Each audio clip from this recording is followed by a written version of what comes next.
Ladies and gentlemen, football fans from near and far, from the USA, Canada, Australia. Now I think also from Spain. I realize we have some fans in Spain, some returning fans from Spain from the past. Welcome to episode number 8 of Unfiltered Football. Me and Loki, Andrea, and Ben. I'm known since this week also as the Italian guy. I have taken this title over from Radrizzani. I'm very honored. Because I've made it as the most famous Italian after Willy Gnonto in Leeds. Now I've been called Italian guy in a very normal way. I'm just joking, of course. All is fine. Yeah, Lucky mate, how are you? Yeah. First and foremost, I want to know how are you outside of football, so in your life, and after that, of course, your thoughts on the. I don't know why I'm speaking with a sort of a Scottish accent. I don't know why, but yeah, I want to know how are you in your life, and of course, your thoughts on the game at the Amex. Yeah. Mm. Yeah, man. Good. Yeah, been busy. Yeah, ironically, my life out of this is still football, annoyingly. Um, every day I of my know. life. Even now, FM's out, football manager's out, mate. It's even my evenings. So yeah, but no, I'm enjoying it. This is part of football, mate. You've got to do it as much as you can. Learn. Every day is a learning experience. Some days are great coaching, some days are terrible. It happens. You'll be shocked, mate, how you can have the same session but similar level of players, but on different days. One's great, one's terrible. This is football; Yeah. it can happen. So, yeah, but I'm enjoying it, man. I'm having a good time doing some scouting stuff as well, which I'm absolutely loving. Scouting everywhere, obviously, I'm not going video scouting. I'm not going to all these other countries every week, but I Yeah, wish. like the majority of clubs do. So Yeah, pretty but yeah, normal. People don't know that. That's why I'm saying that there's in place, but also online scouting, and online scouting is growing massively, as you can yeah, confirm, man. of course. Yeah, because all the data, we have all the data, we have all the footage. This footage of basically every league these days that's professional or even semi-professional. So yeah, but I'm loving it, mate. I'm just going through it. The weather's terrible here, so I'm getting wet and cold every day, and I'm surprised I'm not ill. Genuinely, I'm shocked. But yeah, apart from that, yeah, mate, I'm good. Leeds United did its thing where I had a good week, and they ruined it. But mate, honestly, I'm used to it now. Every week, I remember I used to say because I used to love F1 when I was younger. Really enjoy it. Shout out to Oscar if he's watching; he'll be buzzing. But but yeah, I used to watch F1. I used to play it, and Leeds used to play it on the weekend. So every weekend, when there was an F1 race, I used to be a big Lewis Hamilton fan. I mean, still am, obviously. Mm, But I don't watch it as much. Big Lewis Hamilton fan. Played football. Big Leeds fan. So the perfect weekend was I won at football, Leeds won, and Lewis Hamilton won. Never yeah. happened. Never got all three ever. It was the most frustrating thing ever. I'd win at football, Leeds would win, and then it'd be the one week Lewis Hamilton didn't win. I was like, oh, I can't believe this. But most of the time, it was Leeds United let me down. Is the point to that, and they still do, and that's why we love this team because you never know what you're going to get. I guess if we won every week, it'd be boring, Andre, right? But yeah, Yeah. man. Um, The famous ups and downs, and yeah, we've had our ups and downs. That's our history, yeah, That's it why is. It is. we support I this club. honestly, mate, I wouldn't change it. I love it. Yeah, I do. absolutely, man. But yeah, I wish there'd be more ups when I've had a good Yeah. week, though. For my It, selfish, reasons. But yeah, it mirrors life, our club, I think. Ups and downs, I think a mm, lot of people can relate to, life yeah, experiences or, yeah, episodes, periods from the past. Like, I didn't have a great period back then, but also the club cheer me up, with good results. And like, when you're having good periods in life, maybe the club is not doing so well. So yeah. there's, it's really, yeah, Never. ups and downs. Yeah, they balance it. They are the balance in the force. So Leeds United, they like to. Yeah. Anyway, Yeah, we could go on forever about that little yeah, yeah, balance thing. absolutely. The game, yeah. Do you know what? I told you this. I'm going to tell the people I'm not bothered. I turned it off at about 68 minutes. And to clarify, I've never done that before. I've never done that. I don't know what it was. I've rewatched it, by the way. I know what it was. I had to do work that evening. I think we were 2-0, 3-0 down. We just gone 3-0, whatever time it was then. That's when I turned it off. It might have been a little later. But Went 3-0 down. I went, I'm going to go do my assignment for work, watch some different football and enjoy it while I can. I know what's going to happen here. We're going to lose 3-0. We're not going to score. We're not going to come back into it. We don't have the solutions to that. But yeah, it's the first time I've done that. I just know with this current squad we've got, and again, I need to clarify this because it gets, as is with everything these days, it's either this or there. There's no balance. There's no in between. I like our players. I like the players we have, but I think they need to be supplemented by 3 or 4 quality attacking players, which we don't have, or attack-minded players. So people like to say, "Oh, we've had a great transfer window." I like the players we've got. I say this every week. I know what you do as well, Andre. We're obviously they're not perfect, or they won't be coming to Leeds United, but I like them. I think they're a very good. They're all very good players at this level. However, they need to be added on by players that are very good, and we didn't manage to do that. But again, we've had that discussion. So I just felt like, just in the game, there was at 3-0, I just went, even at 2-0, I'm thinking, yeah, we've just not got the individual brilliance. We've not got the nous. We've not got the know-how to come back in these situations. At 1-0, we've always got that free kick, that corner, that free kick, that set piece, We've always got that individual moment from Okafor, maybe potentially in a game. Yeah. But apart from that, at 2-0, we don't have the know-how to come back from that. So for the first time in my life, I turned the game off very early. I rewatched it at the end this afternoon and last night. And I wish I didn't, because it was exactly what I expected. It was even worse, man. It was even worse. Trust me, the final stage of the game, we're really suffering.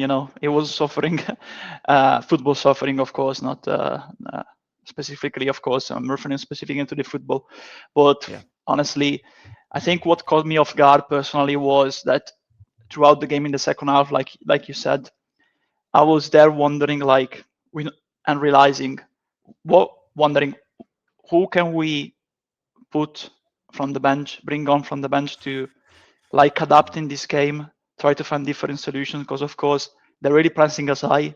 We're not getting on over on half, we don't have the runners for the counter attack. We cannot play the 1v1 because and DCL is not keeping the ball up. So we are besieged in our own half. So I said, who can we bring on from the bench to make some adjustments? And I was looking at the bench and I said, we don't have any solution. And that's what got me off guard and really start to really make me really frustrated, because the answer that I gave to myself was, again, the missing pieces that we didn't brought in a house in the transfer window are becoming visible once again. We can only play one way. I even did a thread, during the week about a possibility, because 2 weeks ago people were talking we have lost because of Strauk. Strauk is making mistakes. Let's bring Biol in. Now after Brighton, I read Biol is very slow. We lost because of him, because he cannot track comments like that. Yeah. Sorry, I was going to say, people wanted Farke's head for not playing Strout. Not playing Biol. Biol, yeah. Now what? Now it's a formation, Andrea. Now they want his head for not changing the formation. So when he does that and that doesn't work, what's next? It's so boring, the narrative. Look, we always say this. I always say this as well. I'll speak to my fellas, obviously. People, and again, it comes to that balance thing. People say, "Oh yeah, you're allowed to criticize the manager." Of course you are, but I know that people's criticism of the manager is based on the fact that they don't really like him as manager. They just don't. Yeah. You know why I know that? Because they didn't like him last season when we were winning every week. Every single week we won. They say, "Oh yeah, this type of football, this type of football, this, that." I don't know what people expect. I don't know what people want. Can people genuinely look at our depth of our squad and look and go, "We can change a game by doing this, this"? I'm seeing people this week genuinely, and this is what's frustrating. The solution is playing 2 with Pirot. He doesn't have the pace. We saw that. He doesn't have the pace to be a second striker. But this is, look, I like Pirot. brilliant. But we're playing the Premier League here. There's a difference, Yeah, right? exactly. I'm sure Perot could go to the Eredivisie and score loads of goals. Championship, he's got The that lock. championship. He'll go there, score 15 plus every season. There's good leagues in Europe where Perot could massively impact. But we're talking about the best, most physical, most robust league in the world. And now everyone's saying, oh, we'll go two up top. Who we put in there then? Right. Don't know. Yeah, This is the problem, right? And you're going to get into it later, but the squad is built for a 4-3-3. You then go, you leave our wingers out, which we have 4 of. Where are they playing? You then have exactly. 3 centre backs. Who's our backup? Who is it? Bornau. Bornau. Just That's it. Bornau. Yeah. That's it. So we have It's 1 just backup and 3 centre Bornau. backs. Quality. Right. So 1 injury, then what? 4 backs. Yeah. Who Yeah. is it? And we even have James. lucky, honestly, just 1 substitute for the 3 midfielders that we have on the pitch. Yeah. Well, Just yeah, exactly. just 1. Yeah. Just True. 1. But I there's a motto, saying, a quote in Italian that says "guardare il dito e non la luna," and I didn't translate it here. And it basically says, when the wise man points at the moon, the fool looks at the finger. I think by looking at the manager, we're completely missing the point. Of course, I respect every opinion, but we're completely missing the point. We can play in every different way, but we don't have the tools to play openly, offensively against these kind of clubs. And I don't care about, there's also other examples, both the game is played in 90 minutes, not in the first 5 minutes of the game. I'm sorry. It's not playing in the first 5 minutes when the teams are still studying and adjusting one to each other. It's called, I don't know how you say that in English football, but there's like periodo di studio, studying period, basically, the first 10 minutes of the game, because the 2 teams are studying the formation of the other, where does a player play, his position is of the opposition, of course. So it's just like an adjustment period, the first 10 minutes usually. Always is. Unfortunately. Yeah, go on. Yeah, I'll say it always is, mate. It's a settling in period, figuring each other Exactly. out. It's easy. Like I said, this is the first time they've done it out of training. And it's the same for both sides. The Yeah, game is not set yet. exactly. Like this Set. is the point.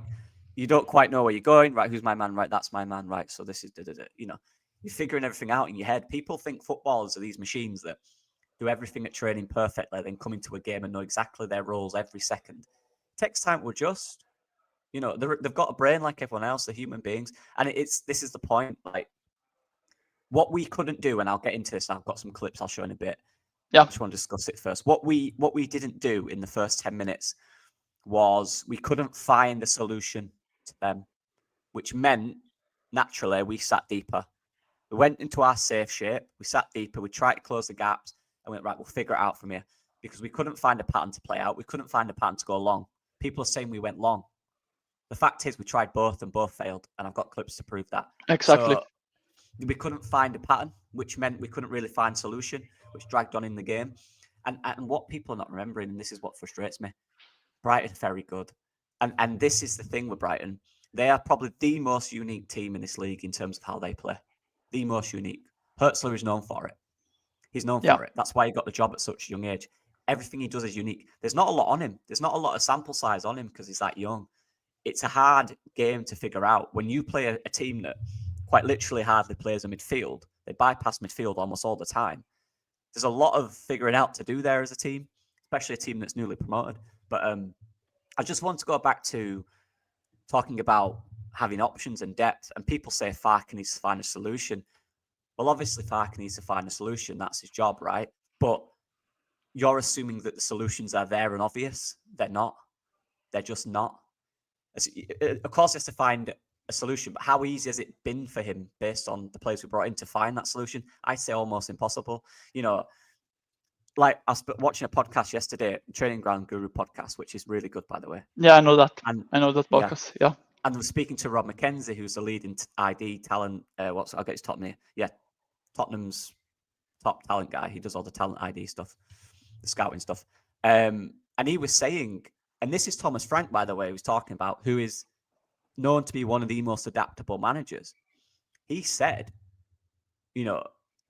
it's also important. He said this, not word for word, but he said in the thing, he's talking about adaptability and how you find players to change your system. And he said, well, that's what you have to do when you're working in recruitment. You have the players that suit the manager. That's the first thing you do. What formation are we playing? What shape are we playing? Right. There's the players we'll get. Those are the profiles we'll go for. The players that suit exactly how we're going to play. Number one, the first style, plan A, get them players. But he also said, but then after that, you have to consider that there'll be games where you want to play different. So we also look for players who we can play in an alternative system, because that's important too. And that's for Thomas Frank. He's asking for them. He wants players who can play alternatively. And they got him that. Look where they are in the league. With us, yeah, we brought in players that can play this system, but there's no alternative. Exactly. And I'm not saying it could have been perfect. Obviously, I'm not deluded. I know first year, obviously there's limits on what we can do. But the fact of the matter is, there is no other formation solution. There's no individual person, no individual football player with two legs and a brain on our team. I'm trying to really define this really simple. There's not one person on our bench who has shown they can come on and affect a game positively in terms of creating a chance, scoring a goal. Yeah, we could get a decent set piece in there. Yeah, maybe we can get something from a corner. Yeah, we can control the game with our subs. Harrison's not bad for that if you bring him on later. But I'm talking about an individual footballer who can come on, take the game to the opposition, where maybe your formation didn't work, maybe your tactics didn't work.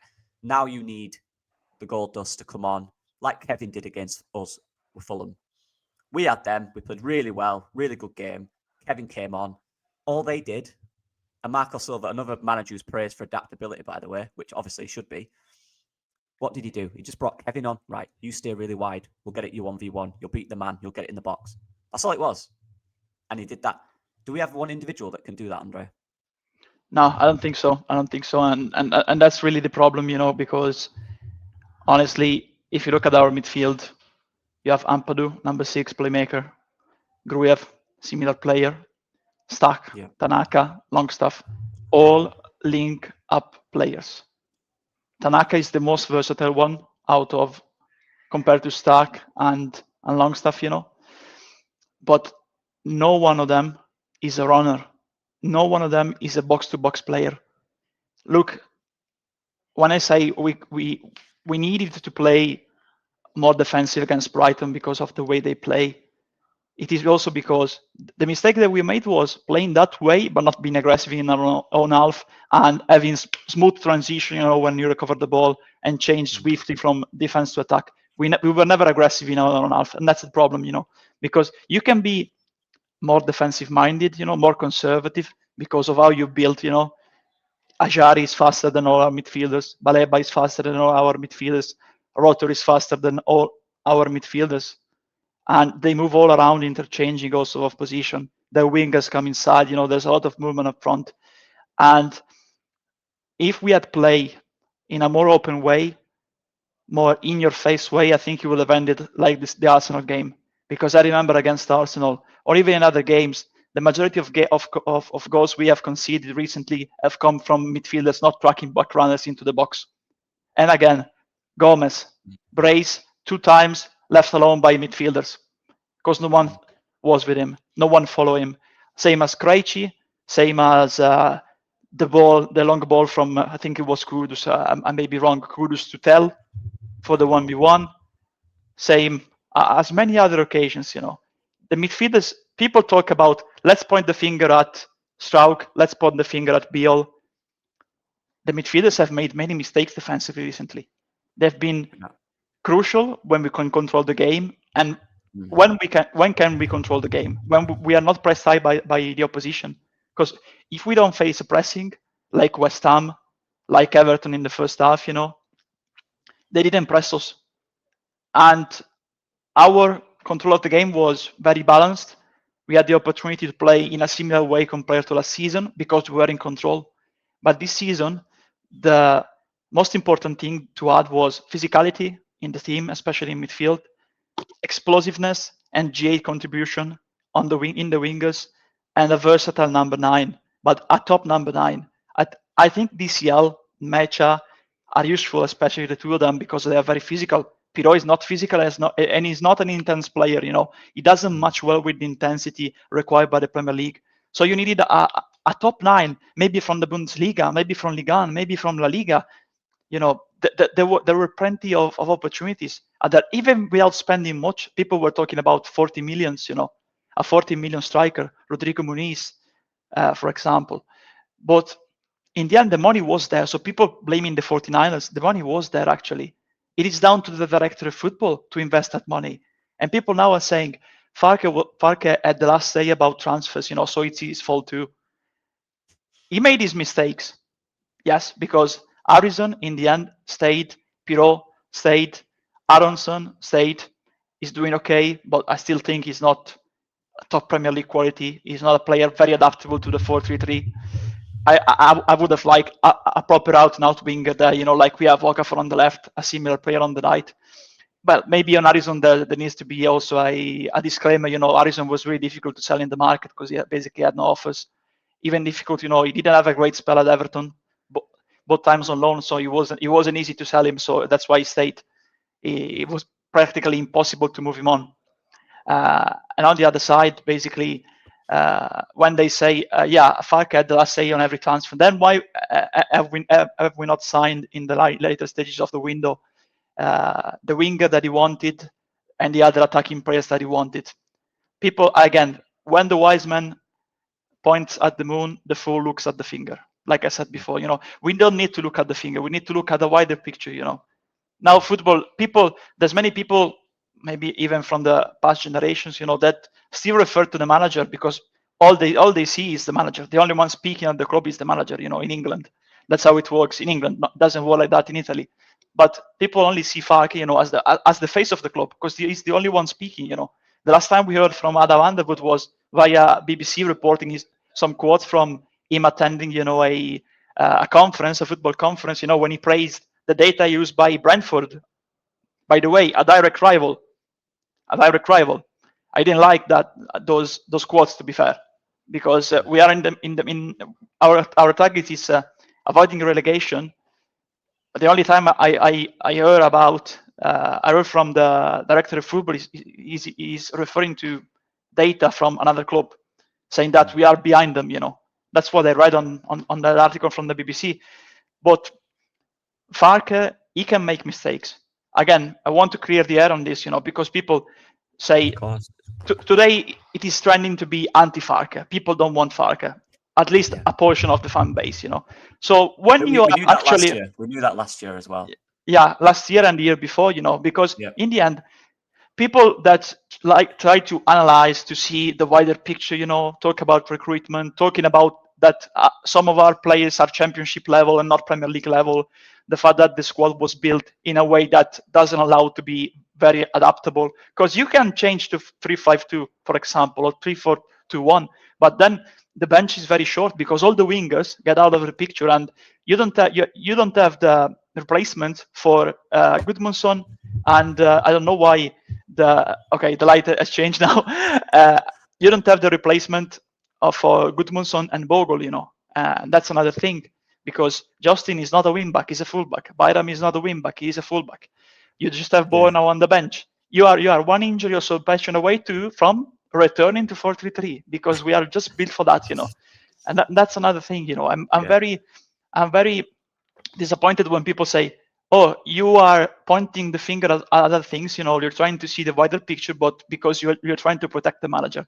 No, I can do a list of all the time that we criticize and said Farke is wrong, like in the last 3 seasons, like Gruev and Kamara. Why did he play Ampadu for the second half of the season when we reached the playoff final? I think that if he had played Cresswell, who, by the way, had played more than 25 games the season before at Millwall in the same league, in the Championship, leaving Ampadu in midfield, we would have got promoted that season, because Gruev and Kamara were not giving us any attacking advantage, and were very slow to progress with the ball, and we relied basically on the wingers, The interchange between Rotter and Pirot, he was wrong. He realized that after many games, but he was wrong, the late substitutions, he was wrong there, because last season the substitution arrived very late.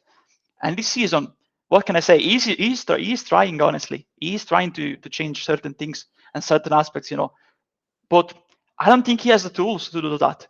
Because if you look at the squad, now we can look also at your analysis, absolutely. If you look at the squad, we are not built for this league completely, because we are missing key profiles like the 1v1 winger on the right, the top 9 up front, the creator. We don't have a box-to-box number 8, a runner capable of tracking back but also progressing and taking part in the attacks, staying on the edge of the box. And we don't have a number 10, So honestly, I think the problem costing us points, in these games, because we are set up to fail, because we don't have the tools to play against certain teams, and we don't have the tools from the bench to change our formation in these games. We don't have the Premier League quality. We rely constantly on certain players overperforming, and that's not how it should be done for me. So I completely disagree on how the recruitment was handled, especially in the later stages of the window, when the problems were there to be seen already. Yeah, and I just want to go back to the manager has the last say. I mean, I'll again listen to what Rob Mackenzie, because Mackenzie. It's a good job. I listened to this on the way to work because I thought it'd be very relevant today, and he's right. And he actually said, from all of his experience, and he's very experienced, he's very good at what he does, obviously. Now at Tottenham, heading theirs. He said the manager, in his experience, has always had the biggest say in who comes in. However, that is who comes in. That's the biggest say in the final player of the list. My question is, what list was Farke presented with? Who is on the list? Obviously, we know we wanted Paixão. Farke said yes to Paixão, obviously. So he wanted him. That was his first target, right? So he said, yeah, he's very good. I'll take him. Right, good. After that, who was next? Because there was a big break. Nothing happened. And we got Okafor. So clearly... After playing against him in a friendly. After playing against him. So I want to know, okay, so how long was the list? How long were the options? How many options were there for the manager to say yes? People saying it's his squad. Of course it's his squad. Again, go to the centre-back. Biol. Right? He started Strauch to start the season, now plays Biol. Again, what options were there? He said yes to Biol, all right, but what other options were there? We don't know. Maybe there was 3, and maybe the other two were nowhere near Biol. So he went, yeah, obviously I'll take Biol. Looking at, again, other positions, the fullbacks, the strikers, for example. What striker options did he have? We don't know this. So you can start saying, yeah, the manager signed off on it. Of course he did, because he wanted a striker. It's getting to the point where he's going, nah, I won't take one. Oh, okay. What options did he have? No one knows this. So it's easy to criticize him saying he signed off on these. Of course he signed off on them because he wants the player. It's like he's saying he turned down Paixão and went, I want Okafor instead. We know that didn't happen. He wanted Paixão. Midfield is exactly the same. He got the players that were available, but clearly we know we wanted Diarra. And Sadiki. We wanted Sadiki. But people denied that. Apparently we were never in for them. But the agent of Sadiki said that Leeds were in for them, too. Yeah. But apparently we were never in for them. Apparently, so I raised my hands, Well, if we were, we weren't. We ended and we settled on Stack. Now again, people say, "Well, Farke signed off on that." Yeah, because that was the best option, given the fact that we missed out on our first 2 options. Right? What's Farke going to do? We say, right, we can go for Stack. He's going to go, no, I'll get one then. Of course, he's going to bring him in. This is what people don't understand. Yes, he has a say on who comes in, but what options does he have? What options is he presented with? That's what's the frustrating side of it. We don't know that. Only he knows that. So it's easy to speculate saying there is players, they are his players, but were they his number 1 players? I'd say half of them were, maybe half of them weren't. We know Okafor wasn't. We know, I don't think DCL was. We wanted Muniz. We knew this since the start of the window. Kurtovic that was too, the number 1. Yeah, there was many strikers been named. Midfield as well, I'd argue Stack wasn't. I do think it was either Diarra. I think Diarra was probably the main one. Longstaff, again, good signing. I like that. Absolutely. Experience. We needed that. Goodmanson, probably our number 1. And again, I'd like Goodmanson this season. Was Perry? We already know. We've been told there was a bit of a discourse between what goalkeeper we get. So that's Farke going Yeah, right. we were turned down by Milinkovic. So we went for Perry. Yeah. So it's about, yes, of course, he has the final say. Every manager does, as Rob McKenzie said. In his vast experience, they do have the final say. But it's about what are you presenting them? What are the options they have the final say over? So yeah, that's my bit on that. From my personal experience and from what I've been told, what I've listened to from people at top. So yeah. Anyway, we're going to go quite analysis, graphically heavy now. Yeah. I'll just get my thing up. And by the way, I have some graphics too later on. So mine were done like last minute because both me and Lockie have different jobs. Of course, I have one outside of football and one related to football in media. But yeah, we have different jobs. But we still like to really take the time to do analysis, to try to dive deep into arguments, to ask questions. The proper questions should be asked to Farke too, because there are some questions like what we are doing here, the discussion on the formation, the debate that was there, regarding Biol and Struck. I would like to see the opinion on Farke, but unfortunately we are not in press conferences. But I think those questions need to be asked because all the fans are talking about them. So I think they are up for that, to hear why what Farke thinks about maybe changing formation to a back three. What's his opinion about that? What's his opinion about a back three? These are things we want to know. Like you said, I did this after work, after coaching last night. I was still in coach mode, so I kind of went, right, I'll do some analysis. I'll get it done. So yeah, it's true. These are the questions we want to know. If the media believe that we did try play out too much, ask him what is he thinking behind that. Instead of us couch coaches, ask the actual one who's doing it in the Premier League, the actual expert in this. Ask him. I want to know these things. I'm intrigued. I like listening to what coaches say and what they think about things. It's really interesting to me. So ask him these questions. But anyway. Hi guys, hope everyone is enjoying. Just very, very quickly, if you're not interested in this deep analysis side of the pod, please skip to around 1 hour 17 to 1:18. That is where the analysis stops and we go back to talking. I appreciate it's not for everyone, so it's not for you. Please skip to that bit. Next week is going to be purely speaking. There's going to be no analysis next week. But yeah, thank you for your support. I don't think there's any spelling mistake. If there is, I apologise. I was tired and I was very busy. Anyway, right. So what I've done, as you can see, the game has just started at the bottom. I've gone through kind of the first 35, 40 minutes. And I've gone through each part where we've played out from the back. Now, to clarify, I've made this not where we've won it in midfield and gone backwards necessarily. It's where we've started deeper, because I think they're two different things. The shape is completely different with Brighton. So I've analysed each one because the narrative is that I've seen online, and this is fair, by the way. Some are good, some are bad. I'm not just pick the clips I think work in my favour. Some do not. So that's analysis. You've got to be fair and you've got to look from it above. You can't just pick and choose. That's not analysis. Yeah, we're not saying like we are right. Listen to what we're saying because that's the truth. We're just saying our opinion because when I think when someone that's my opinion, of course, when someone says that's the truth, it's ignorance basically, because you are trying to speak from an higher moral ground, and you have already lost when you don't listen to what others have to say, So that's why I always, even online and on Twitter, in the last couple of days, I always like to engage and debate, when we have different opinions, because I may learn from others too, Yeah, and this is it, mate. And being, I say full time, like being in three different roles now currently in football, it takes all my time up, which means every day I'm learning something different. I'm developing something different, or I'm trying to, at least. I'm trying to do my best. So I always say this every week. It's easy for me to sit here and do this analysis on Leeds United. I don't work for the club.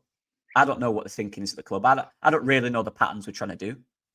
This is me guessing, I guess, by what I think. That's all. I'm not saying I'm right. This is just what I think might happen, might be the case. Could be completely wrong. That's fine. I don't know. I don't have the solutions because I'm not at Leeds United. I'm not at the club. I'm not experienced enough to have the solutions. The people that do have the solutions at the top have got there through hard work. You don't fraud your way to the Premier League. Nobody, including me, obviously, Andrea, anyone else online that is typing about this football game knows 10% of what the people recruited at the top know in terms of the coaching staff. Football is such a humbler, let me tell you. It is. I know people say that a lot. It is. It's a complete humbler. When you're in it, it's completely different because there's a lot of things you need to take into account. But anyway, I could rant about that for days. Just respect people in high positions because they've got there through hard work. And I'm telling you, for someone who tried to get a coaching job for 2 years and couldn't, just how hard it is to get in the space. You have to do hours. You have to do years of voluntary work before you can even get a paid job coaching children. That's where the start is. It's so difficult. But anyway. Very similar in media, by the way, in Yeah. Italy. I don't know in the UK, but yeah, very similar also in media. Yeah. So yeah, anyway. So this is the first thing, and this is literally the first few seconds of the game. Again, as we mentioned, the game is not settled. So this is Leeds trying to find a form, trying to find a way, trying to find how to play. So this is the first few seconds, and it's long one, the first long ball. Perry to DCL. So we try it early on. We figure out, right, we'll go along, just be safe. Don't play out this early. We don't know what their press pattern is. As you can see from Brighton here, decent press pattern, man for man from our three, and then one pressing the goalkeeper. Again, this is a pattern that Brighton did. You see 26? Cutting one side of the pitch. They were very good at cutting the pitch in half. Very good, and I'll get into that in a bit. But anyway, we go along. First instance to DCL. DCL missed the ball. He jumps under it. So first instance, we try to go along. Got players quite close to Okafor's there. But again, first long ball, nothing came of it. Dunk, by the way, didn't leave his side. And what I will say from watching it back, Dunk dominated DCL. He did. He won that battle. DCL's been good this season. We've praised him, Andre, haven't we? But he got dominated in this game by Dunk massively. So that's the first one. Still finding pace, as I said. Still finding our way into the game. But failure. The first one was a failure. Short to long. So this is the contrast. People are saying when we played short, it didn't work, and we should play longer. So actually, a lot of our long balls came after short passes at periods. So after we passed the ball short a little bit, then came the long ball afterwards. So this is an example, and this is how we set up from a goal kick, and I think this is what people are annoyed about. So Biol was the one who started the goal kick. He would pass it to Perry here. That was the trigger for Welbeck to just press Perry on his right, closing off Rodon. Right? Again, like I said, forcing us to go out left. And they were very good at this. Established Premier League side. They know what they're doing. We're not there yet. That's the facts. We'll be there sometimes. Sometimes we'll get it wrong. Sometimes we'll get it right. These guys got it right almost every time. That's hard to play against. Any manager in the world is going to struggle. If they're on it, doing this press, it's hard to play through. That's the facts. But anyway, so that's the formation. That's the setup. Perry gets it. We go into Tanaka. Plays it out to Rodon. Good. I like this pattern. Rodon gets it. Now, instead of driving into the space, and again, it's still 2 minutes in, because for me, that's where, and this is one thing I want to say, I know I'm talking a lot, but in a situation where you're being high pressed, like we have been, look at their men up. They're all there. Rodon and Ampadu. Yeah. You have to take a risk. You have to. There has to be one moment, whether that's a dribble, whether that's a risky pass, there has to be a risk to beat a press if you're playing through it. Now, again, we can go high and through and over. We tried that, didn't work. So let's try play through. Let's try establish our patterns. All right? So it goes to him. No, we'll go back. Fine, reset from the goalkeeper. Biol's still deep. Now, what we're trying to do here, and it worked later on in the game and created a really good chance. With Biol being so deep, we're trying to isolate the press individually. So when you're wider on a pitch and when you're deeper, it's harder to press impact, right? Obviously. So that's what we're trying to do here. And in theory, that's a good idea. Because as you can see, Minter's on his own. All right? But we play the ball to Biol. Now we go along. And this is the problem for me. We go along as opposed to maybe playing it out to Goodmanson. As you can see, the ball here. Where's Goodmanson in this picture? We can't see him annoyingly. Where's one of the midfielders? Can we play in and play out? We don't do that. You see the two midfielders. They're in the same position as they was before to receive and play out to Rodon again, to reset. We should have done that. We didn't trust that right side. That's another issue. Now we go along. Wrong option for me. Again, it should have gone into Tanaka or Ampadu. Should have set for Rodon again, who could have gone down the line and tried again. Again, DCL misses the flick. That's twice now in 2 minutes. Okafor's close to him. People can't complain. He's got a guy close to him. But I know people have been saying online, and this is fair enough, that we're not getting players close to him. And in certain situations, that is true. We didn't. But he's not even making the first contact. If players are not close to him, that's only a problem. That's only a solution or a problem if he makes the first contact. But he's not even making the first contact. So he's not even winning the ball. So it doesn't matter. So that's 2 in a row now. We've gone long. Dave won it back. Again, look at Dunk. He's not winning these battles. Okay. Short to long 2. Failure again. Again, same situation. Biol starts with it. This time Perry goes long early. Goes out to Goodmanson. Now, 2 my players. issue with this, yes, we've gone a high ball into a press. Like Andrea said, there's 2 players pressing him and the ball's in the air. That is a bad decision. Now, again, people say, well, Farke's probably told him to do that. Well, Perry did many different passes out from the back. There's many different solutions that we could have gone with. That was one that didn't work. So he plays it into pressure. He's been pressed by 2 guys. Poor Goodmanson. Realistically, you probably want to reset it. Try go back.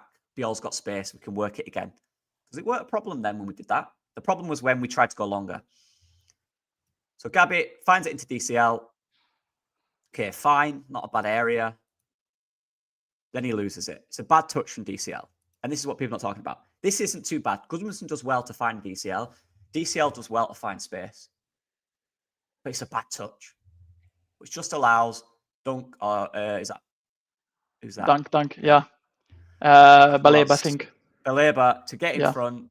Or For whatever Minter. reason, here, this Baleba. is where DCL needs to play Okafor, the 1v1 with Aneka down the line. You can see Longstaff's advancing. He's obviously looking for the forward space. This is the risk part for me. This is where we have to take the risk, give the ball a 1v1. Can we play forward? Because 1 centre-back there, 2 centre-back there, which means there is space. Okay? DCL's done well in this area. Come deep, don't mind it. Fine, different solution. He's not finding it up top, long balls. Come deeper. The centre-back's gone with him. Okay, noted. Van Hecke is tight to Okafor. Can we play it into Okafor? Longstaff, he's seen that space. That's the risk. That's the forward pass. Bad touch from DCL. They win it back. We win it back after. Key thing. We win it back quickly. And we're back here. So we are where we probably should have been in this situation. We should have gone here. So we win it back. Biol's got it. Now, this is the key. Look at the centre-backs. Slow it. Relax. Perry is telling him to go to Rodon. What do? Long ball. Long ball. You don't know how many times I've seen him do that at Udinese. To be fair. this is it. For me, here, I think we can go early into Ampadu. Someone shout turn. He can turn into space. Then we can play out to Rodon. I think that was the solution, Andrea. For me, the solution was 2 wide centre-backs. Good. I like that. Again, trying to make their press wider. The midfielder was an option a lot of the time. This time it's Ampadu. Give it into him in there. That's the risk. But if you play it to Ampadu through these 2, you've beaten 2 of their players. You're advancing into space. Now this is where Rodon can push up. And we're kind of out of it. And then we're into the middle third. Then it's into the fullbacks. That's when they come into play. But again, we chose to go long. Still even here, I'm looking at Longstaff going, why not? Give it to him there. Rodon can go a bit wider. You know? This is the risk. He's got enough. Longstaff can do something here. He can play it back out to Tanaka. We can reset. But we went long. Yeah. Guess what the solution was? Their defender won it because we went to Okafor for whatever reason. We didn't even go central there. We went to Okafor, who obviously isn't going to win the ball. Yeah. So what do? We lose the ball. 3 defenders around him. They reset. Next one. Short pass. So this is, I'm being fair. The next situation on 8 minutes. The short pass is now a failure. This is completely short. But again, there's a big reason for it. And this is so frustrating. The pass from Perry is terrible. So as you can see, it's the same thing. Wide centre backs, good. You can see that's good because obviously it splits the press, right? It gives you two different options. I like that. That's the risk. This modern football, wide centre backs are a thing, right? When it's a high press, a compact high press, get wide, make that press wider, creates gaps, which was what we did here. Ampadu's in a good area, Rutter's on him. Ampadu gets it in this position with a good pass. He can go straight out to Biol here, right? Yeah, decent. Yeah. Now Biol can progress it, then we can find the fullbacks. Hmm. There's a theme. We're not finding the fullbacks in good areas unless it's a lofted pass. Ball goes into Ampadu. However, the pass is terrible. Look how much Ampadu's got to adjust for the pass. You can still see it. Ampadu gets it here. He can play it back to Rodon, who can go out to Bogle, or he can go to Biol, who can go out to Goodmanson. He ain't given that option because the pass is bad. This is not a problem we're playing out here at this point. This is a bad pass. We've shown in previous clips how playing to that midfielder and going to a centre-back works. It did all right. That area was fine. Bad pass from Perry. I mean, look at that. That is rubbish. Right? They win it back. Dangerous area. Too many players of Brighton. Too many Brighton players. Look at that. That's the press. That's structural. For me, That's structural. They know what they're doing. And this is caused by a bad pass. Pass detail is key, and that's something I'm teaching the young ones at the moment. We're talking about pass detail. Pass is important. Ampadu, we've seen him do this every day. He does this every day. He'll come short, play it into him, he'll play it out to a centre-back. Fine. Whether that gets us forward, and let me just clarify, I'm not saying this is the best thing. I'm saying it's not an issue because there's a decent solution to it, but we didn't find it. Because that is a bad pass from Perry. It's rubbish. Look at it. Why is Ampadu doing that? That should not be his position in this area. He should have got it on his right foot and he should have gone out quickly in 2 touches. But he loses it because of the bad pass. Now look at that. That's the risk. Now this is the important part. That's the risk in playing out for every team. Actually, I disagree with the narrative that we're not good enough to play out. I think we are. I don't think we're as good as some teams. I don't think we're the best. But we've got 3 good ball players in midfield. We've got 2 decent players on the ball at the back. Our fullback's decent on the ball. We've got good players. We have. But that's from the goalkeeper. That's bad distribution. I'm sorry, it is. And again, I'm not saying this is the only solution. I'm saying there was a solution. Now, next one, 15 minutes in. Long ball. Again, Perry. Why are we not going to road on there, Andrea? Honestly, I'm not the manager. I don't know. I'm not He's Perry. asking for In it. this case, I'm not Perry because Yeah. honestly, it's not something that has to do with the manager. You know, it has to do with the ball distribution from Perry because you completely bypass Rotter by passing the ball to Rodon. Who out of the 2 centre backs is the only one out of the 2 capable of progressing with the ball and carrying the ball. And it's a similar problem because again, you see Tanaka pressed by Baleba. Mm-hmm. Earlier we had Rutter basically man marking Ampadu following in everywhere. I think it's a structural issue because you can try to play out from the back, you can try to play in midfield, but the problem is a lot of our midfielders, they are very good ball with the ball distribution, you know, very good with the ball, good vision, but all of them are very similar. There's no one in midfield capable of doing what, for example, the midfielders of Brighton can do: recover the ball and progress and carry the ball all the way and cut through the opposition midfielders. Switch instantly from defense to attack. You know, the only way they switch from defense to attack is by a long ball or a through ball to either the wingers or DCL. That's the problem. You know, all of our midfielders have a heavy touch. They are not very fast. They don't have higher intensity compared to the one of the Brighton midfielders. So I think it's structural, to be fair. It's something that we've seen against Arsenal. It's something that we've seen against West Ham, against Everton, because when they allow us to create from the back with no pressing, like Everton first half, West Ham first half, then in the second half they changed and they decided to press as high and we were forced to be more deep and rely more on the counter attacks in those games. And that's the problem. I still think it's structural because even here, you know, you may have a midfielder that is capable of Passing the ball, getting the ball, turning around, progressing. You bypass the pressing also by doing that. The problem is we don't have anyone capable of doing that in midfield. Exactly. Because Yeah. Tanaka is the most versatile one out of all our midfielders. But the problem is, Tanaka is a link-up player. He's a good number 8, but he's not a player that maybe recovers the ball and is capable of carrying the ball all the way, cutting through there through the central circle, and create an advantage that the wingers can exploit from. So for me, it's structural. It's that creator, that runner that we are missing. Every other team has a runner in the box. We don't have one. We are one of the. I think you pointed it out like 2 weeks ago. We are one of the teams that takes the less players into the box. Yeah. Yeah. On the ball. And this is the point. But this is like, so we don't have that option. Who are most great players? It's our fullbacks. It's Jadon Bogle. How many times have we included Bogle in this build-up? So far in 50, we haven't once in 15 minutes. Yeah. And just to clarify, this is not every time we're at the back. This is when we had it at the back. We've won it in the midfield and played back. I've not included them because that's a different part of the game. We're a little higher. This is when we go back, beyond, next to the box. This is from the box upwards. Now, but again, this is the problem. We've gone long, which apparently is the solution, people told me.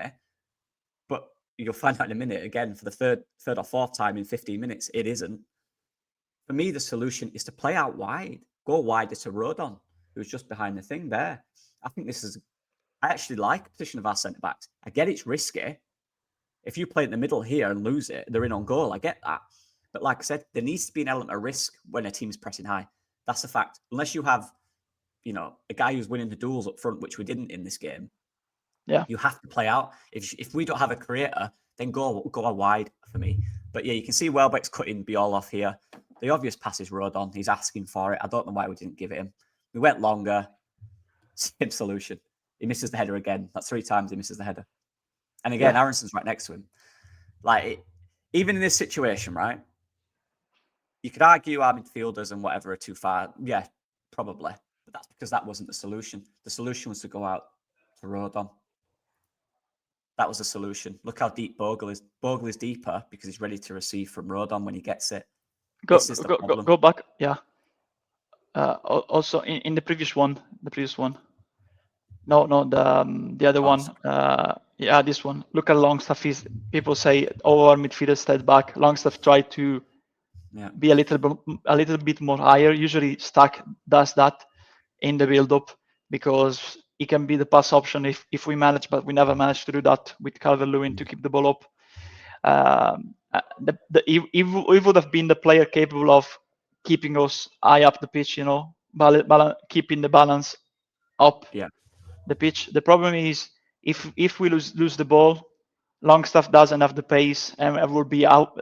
He has a decent pace, but he will be completely outpaced by the midfielders or the wingers. Like there's Gomez there cutting in his area behind him. Something that we've seen a lot in the recent games. So again, for me, people say we opted to play long. I don't think we opted. We could have decided to play the ball to Rodon, and I agree with the solution. Like it says, try to play it on the wing. Then if you get the ball on the wing, they're gonna press with 2 players, like you showed previously. Gudmundsson does well and actually plays the ball to DCL because the striker needs to move all around. We barely did that in the game, but when we didn't opt for the pass and the pass to the fullback, center back, pass fullback, and then pass to a midfielder or the striker to try to progress via the wing, you are forced then for the long ball. It's not a choice. You are forced by the opposition. And again, we don't have the tools to cope with that. We don't have the tools to cope with that because the midfielders were completely outpaced with intensity and positional movement by the opposition. And DCL doesn't keep the ball up. So what's the solution? What is the solution? You can try to change the formation, but how do you change that? We don't have any solution. The only solution was trying to play the ball on the wing, but even there, it's not a guarantee. It's not a certainty. It's not a certain solution. It isn't. But our as I've shown before, and I'll show in a minute with Bogle, our best things still came from those wide areas. Absolutely. For me, I agree with that. The frustration was And again, people saying, well, this is Farke's fault. Well, this is why I'm doing it. This is for you to decide. This is the point of analysis. I don't want to come in this analysis with an agenda of it's this, this, and this. I'm presenting what I've seen. You can decide who you think's fault that is. I'm trying to be fair here. I think it's probably a mix. I think everything you do in a game is probably a mix. But we don't know what's going on at training. We don't know what the patterns we've worked on. We don't know if Perry should have gone to Rodon. We might have been doing it at training all week. Perry, go out to Rodon in this situation. We might have been doing that. Maybe he's thought, I'm just going to go along. Rodon don't look too happy. He's got his hand. He's going, yes, give it here. So clearly one thing we have worked on is that midfielder and the wide centre-backs. And when we've used it, it's been all right. But the problem is the last one, the pass to the midfielder, which is Ampadu, was bad. Yeah. So we can overanalyze it. But the fact is it was a bad pass. So we go along anyway and we lose it again. Yeah, they're in control. And just a little note here. Look, Dunks on Longstaff. This is how committed they are, man for man, for not allowing us through the centre. This is how committed they are. Extremely. DCL's gone out wide. Dunk's not followed him. He's gone into midfield to not let the advanced midfielder in. So they're prepared for long balls too. Imagine a runner marked by Dunk there. Turn around, create an advantage. But we don't have that kind of player. Yeah, exactly. Yeah, so he gets it, plays it to him, resets to the keeper. Simple as that. They now dominate the game. Now, short build-up. Very good one. And this is what I want to say. This is where it worked for me. Slightly different. So Biol is in the centre, not the goalkeeper this time. Now, and there's 11 passes. I've not clipped all of them. I've skipped to the end, obviously. But there's 11 passes in this build-up. And what we keep doing, what we do really well, we go side to side, but we go forward gradually. And we use Tanaka as a little bounce pass 3 or 4 times. And it works well. Tanaka keeps moving. We keep moving forward. And we get into a position where we're here. Tanaka gives it to Longstaff, who's just off the shoulder. Now, look, this is where we are. This is where we're good. Bogle, now in space, has gone wide. When we get it into a wide area, he's beat his man. He's already gone past him. Great ball from Longstaff. Should have scored. Right? Decent, Yeah, whatever. 100%. Whoever's fault that is. My point being, there's 11 passes in this build-up. This was a short build-up. And in 17 minutes, this was by far our best chance. So to say that the short build-up killed us, maybe in some situations it did, which I've already shown and I'll show again, don't worry. But also on the other end of that, it also helped us. We also created our best chances. We saw the one with Goodmanson earlier as well. And there'll be another one in a minute. So this is the point. For me, it's the execution of what we did. I don't think the long balls were great. I think the execution of them was bad. I think DCL should have done better. Also, on the short passes, when we executed it well, it worked. When we didn't execute it well, it didn't work. I don't think, and this is the thing about coaching, Andre, there's not only one way to play and build. There's so many different things in football these days, and it's so fun to. I love doing this analysis because I'm sat here going, obviously it's easy to do this, sat down, and in the moment it's different, but this is the point of it. It's about repetition. It's about repeating patterns and finding a pattern. And this build-up, 17 minutes, go watch it if you can. It's a good build-up. It's a very good build-up. We move the ball quickly side to side. We keep progressing forward a little bit. We get to this position where Tanaka's got it in midfield. He gives it to Longstaff, who just peels off the shoulder, ball through to Bogle. Great football. That's what we can do. This is a team, apparently, Andre, that can't play out from the back, that many people have said this week. We've not got the players. We've just done it. From here to here in 11 passes, created this. We can do it. We're not the best at it. We're an improving team, and Brighton are very, very good. But we can do it, and we proved that. As opposed to a long ball in this game that hasn't worked once yet. Right. Oh, look, another one a few minutes later. Short pass. Perry this time. 2 wide centre-backs. Look, Tanaka, this is what we've worked on. You go in there, Tanaka. You receive. Plays it into him. Plays out to Biol. That's exactly what I said is good. Look, perfect. Perry, Tanaka, the vacant space, goes into the space, plays it out to Biol. Why didn't you do that earlier with Ampadu? Right? Simple. When you get the pass right, it works.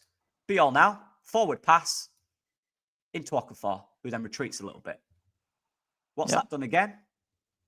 Created space in behind for Goodmanson, who's made that run. This is us doing short passes, Andre, that we can't do. The bounce isn't ideal for him. It's a bit dodgy. If it was, that's an easy through ball to DCL. We're in on goal, right? That's what? 3 passes, 4 passes. All we did, same shape, wide centre backs, midfielder comes in. Midfielder, bounce pass out to the wide centre back. Forward pass into our winger. Yeah. Who turns on it. The fullback's gone. Again, this is a pattern of play we've clearly worked on because the fullback's gone. We're ready. But this is it. This is even where I'm thinking, going, how can we develop this? So the fullback's gone on, but it's quite a straight lofted pass. I don't really like straight passes. I'm thinking here, could we play this into midfield? You know, Longstaff's there. Yeah. Ampdu's there. The press, we've beaten the press with one more pass. This is where we're looking right. This is where we need that midfielder whose mentality is, I'm going to get this in here and drive forward with it. If we have a midfielder in here, which we do, but it's Ampadu, Okafor will find him. Look at all that space we have to attack. You know? So this is where we're Good not tempo, the team that we can be yet. We don't have the players or the consistency yet to be that team. Having said that, so this is playing out from the back, which we can't do. Forward pass, Goodmanson does well, plays it into Aronson, who wins the foul. Right? Decent attack. Again, if we didn't win the foul, look at the options we've got. Play it along staff, he's got a 1v1 with Bogle out wide. You know? Decent. That's 2 build-ups in a row in the last minute where we played short, we've looked good, we played to our midfield and we played out to the wide centre-back, where it's worked. To be fair, and I said, this is fair analysis. So this is a similar situation from the goalkeeper. Now again, Biol starts with it here, gives it to Perry. As you can see, it's the same thing. Tanaka's now coming into this space. The problem here is Perry goes back to Biol. Goes back to Biol, which is an issue because that's playing into their press. Look, he's cutting Rodon off. Again, the solution for me was into a midfielder and back out. However, you see Rodon, you can just see his feet.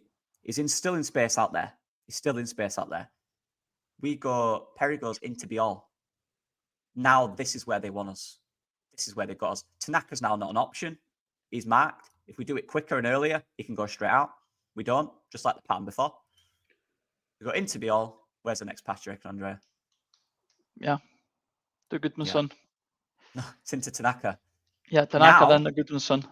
Now that he's pressed, it's into Tanaka. Now what Tanaka should do again is play it to Gudmundsson, and then the ball to Okafor is on down the line. He doesn't. Needed to be. Tries. Go on. No, it needed to be first touch for me in the previous one from Biol directed to Gudmundsson. Honestly, in the previous one. Yeah, like we did his right foot, you know. Yeah, boom, straight to Gudmundsson. Instead, he's passing to Tanaka there, and it's very, very risky, you know. Mm-hmm. Yeah, and this is the problem. This is what I mean. It can work. There was spaces where it could work, but we're not the perfect team. I've just shown a clip before where it did work, and it worked very well.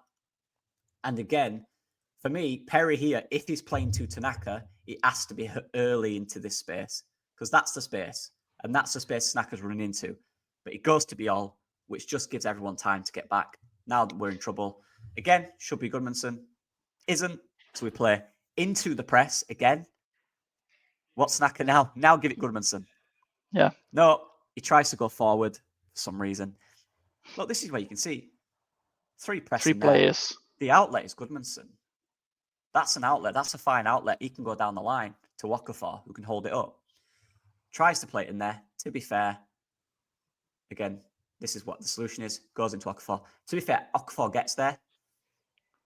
Now, again, the touch isn't great. And this is my point that I made before. The outlet is still Joe Rodon, and he's still in space.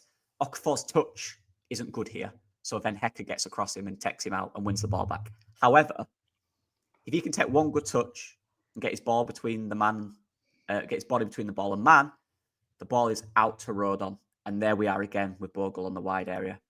But every pass in this build-up was wrong. This is my problem.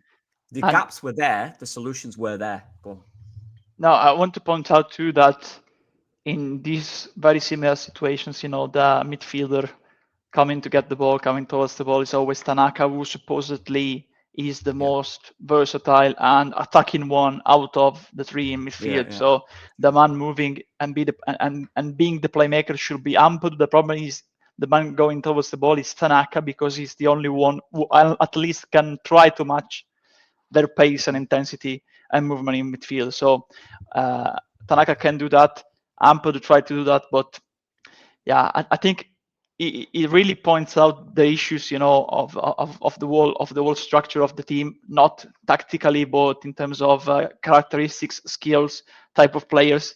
When you have your more attacking midfielder out of that three in midfield trio, having to drop that down, to be the link-up player needed, because the other two can't do that consistently. And also Okafor, who is our only in this game out-and-out winger, needs to come very deep into our own half to get the ball and try to beat his man. But again, for me, it's structurally, we don't know how to match with this, but it's not down to tactics. It's not down to um, to us being set up badly, I think, because as you point out, many times here is bad decision making while you still have the outlet, like in this case Rodon or Gudmundsson previously, to try to elude their pressing. But it's down massively to not being able to involve the midfielders, because look at Ampadu, Marked, Rutter, Longstaff, Tanaka. Where do you play the ball here? The only option is Rodon, but many times when I say they move a lot off the ball, their positional pressing is very good. Look, Rutter is blocking the pass to Longstaff. Baleba, there's also Welbeck up front. All the other players are involved positionally in order to recover the ball. So they block the pass lines, basically. They block the pass lines. This is what I said earlier about the wide centre backs and how we have to be wide so we can make their press individual and not block, which it was pack pressing, right? Yeah. But we make the wrong decisions here. So we actually play it, again, decent. It's quite individual at this point. But we play it into a block press. We play it into three guys, as opposed to playing it longer or higher earlier on, or to him, to Gudmundsson, then to Okafor. Yeah. To make it individual. Because right now, if Tanaka plays it to Gudmundsson, it's a one-on-one press. He can play it down the line. And then it's a one-on-one press with Okafor and whoever his man is, Van Hecke, right? But we played it into the block. We played it into their traps. Again here, played it into their traps. And now the outlet is a wide centre-back. And another thing I would like to say, okay, is people will point out, why can't we do that like Brighton does? Because we don't have the tools to do that. Yeah. We don't have the players. They are one model of recruitment, Brighton, because they have always acquired and even resold. Sometimes they have resold players and reinvested the money properly for players who are perfect for the style of football of their manager. When the Zerbi was there, where Potter was there, their identity basically. Now Hoesler, of course, but they also have different kind of players on the bench too. People that in certain situations can impact the game in a different way. They have variety. They have alternatives, and that's surely because Underwood mentioned Brentford, but I mentioned Brighton too. These are models, We should recruit like they do, because ultimately Ursula has a team that really is built for his football philosophy and can play entertaining, offensive, high-pressing style of football with a Bielsa style of football, honestly, because we've seen Bielsa do that a lot, doing this a lot at Leeds. We cannot do that. I know people always mirror what we see in the present to what Bielsa did, but Bielsa had Stuart Dallas in midfield. He had Tyler Roberts. Probably people, and me too, don't rate him, but he has more pace than some of the players that we have currently. We had even in the Championship, Pablo. There were players with click at the start, and his legs drop off a bit, But then you have Samu Saiz at the start. He had many players that could play in that way, Ailing, Harrison. Harrison was pressing like hell under Bielsa. Now he needs to return to that level, Right now we can do that. What Brighton do, but because people expect us to play in that way, play really play in an open way, try to recover the ball by being aggressive. The last time we tried to do that at the start was under Marsh, and we were always exposed in midfield. So you need to be built up and have the players with the proper pace, intensity, and movement off the ball, especially to play in that way. We cannot do what Leeds, what Brighton have done here, because I've seen also people suggest that, and it leaves us completely exposed, because we've seen, like I mentioned before, many times, midfielders struggling to track back, and mistakes conceded in many of the goals that we have conceded, coming with through balls or not tracking back from midfield. Yeah, the runners, not tracking back the runners. This is the point. People and comparing games from this season. I've said this before. Every game is completely different. You're playing a completely different team who's set up completely differently. Newcastle did not press nowhere near as much as Brighton did. And also it was very individual, physical. This was more high press, really high press, impact. Very different game. Very different game. Same for Everton as well. But anyway, so from that shot, which we give up here, we go along. I said mixed because DCL loses again. He loses the battle. Okafor is running off him, which apparently we never did. As you see, we're building at the game now. Okafor, or whoever it is getting a little closer to DCL at times. We are getting players around him. Oh, again, I say mixed because Van Heck does his job for him here. So DCL loses the header again. He's not 1-1 yet. But actually, Longstaff, the ball isn't a Longstaff who is advancing midfielder. So as you said, he is getting forward. He is getting close to him. So it's mixed because it worked, but the defender won the header. But it was working, right? So it worked. So I guess we could say the one long ball worked in that instance. Now, literally a minute later, same thing. Short to long. I haven't got the build-up. We had about 8 or 9 passes again, short passes. We did quite well to keep it. Went back to Biol. And then we thought, right, now we'll go long again. And as you said, Andre, you've seen this an awful lot in Serie A. Long goes. Again, this time, it's a good ball. It's to his chest. He controls it, but he never quite has it under control. You can see Okafor is a lot closer to him, running off him. Good. However, DCL doesn't manage to hold it up, and he kicks the ball out, and they win a throw-in. So that's the 5th time now? 6th time? We've gone long. And again, they've come out with the ball. It's not working. We've tried it. It didn't work. People can say it did or it didn't. And we have players close to him now. We've shown that. Longstaff, Okafor, Aronson, they're all close to him in this situation. Longstaff's here. Obviously, he gets to the ball first. He's the closest midfielder. So we did start getting players close to him. People saying we didn't. We did eventually. Once we settled in the game, it still didn't work. Yeah. He still didn't have the game he can have. He's been good recently. I think he's been overly criticised, in my opinion. But in my opinion as well, I thought he was poor in this game. He didn't hold the ball up. He didn't win the headers. There's not many left. Just another one, a short fail here. Again, you can see Tanaka's making the same run, wide centre-backs. Same thing. Be all star of it, give it to Perry, pressing one side to make us go down the left. He goes long. Again. Why, in this situation, you can't play it into Tanaka and we go out to Rodon? I have no idea. It's happened 3 times in the game and it's worked. I don't know why we insist on the lofted pass into the press on the left side, by the way, which is the side they're pressing to Goodmanson. It's killing him.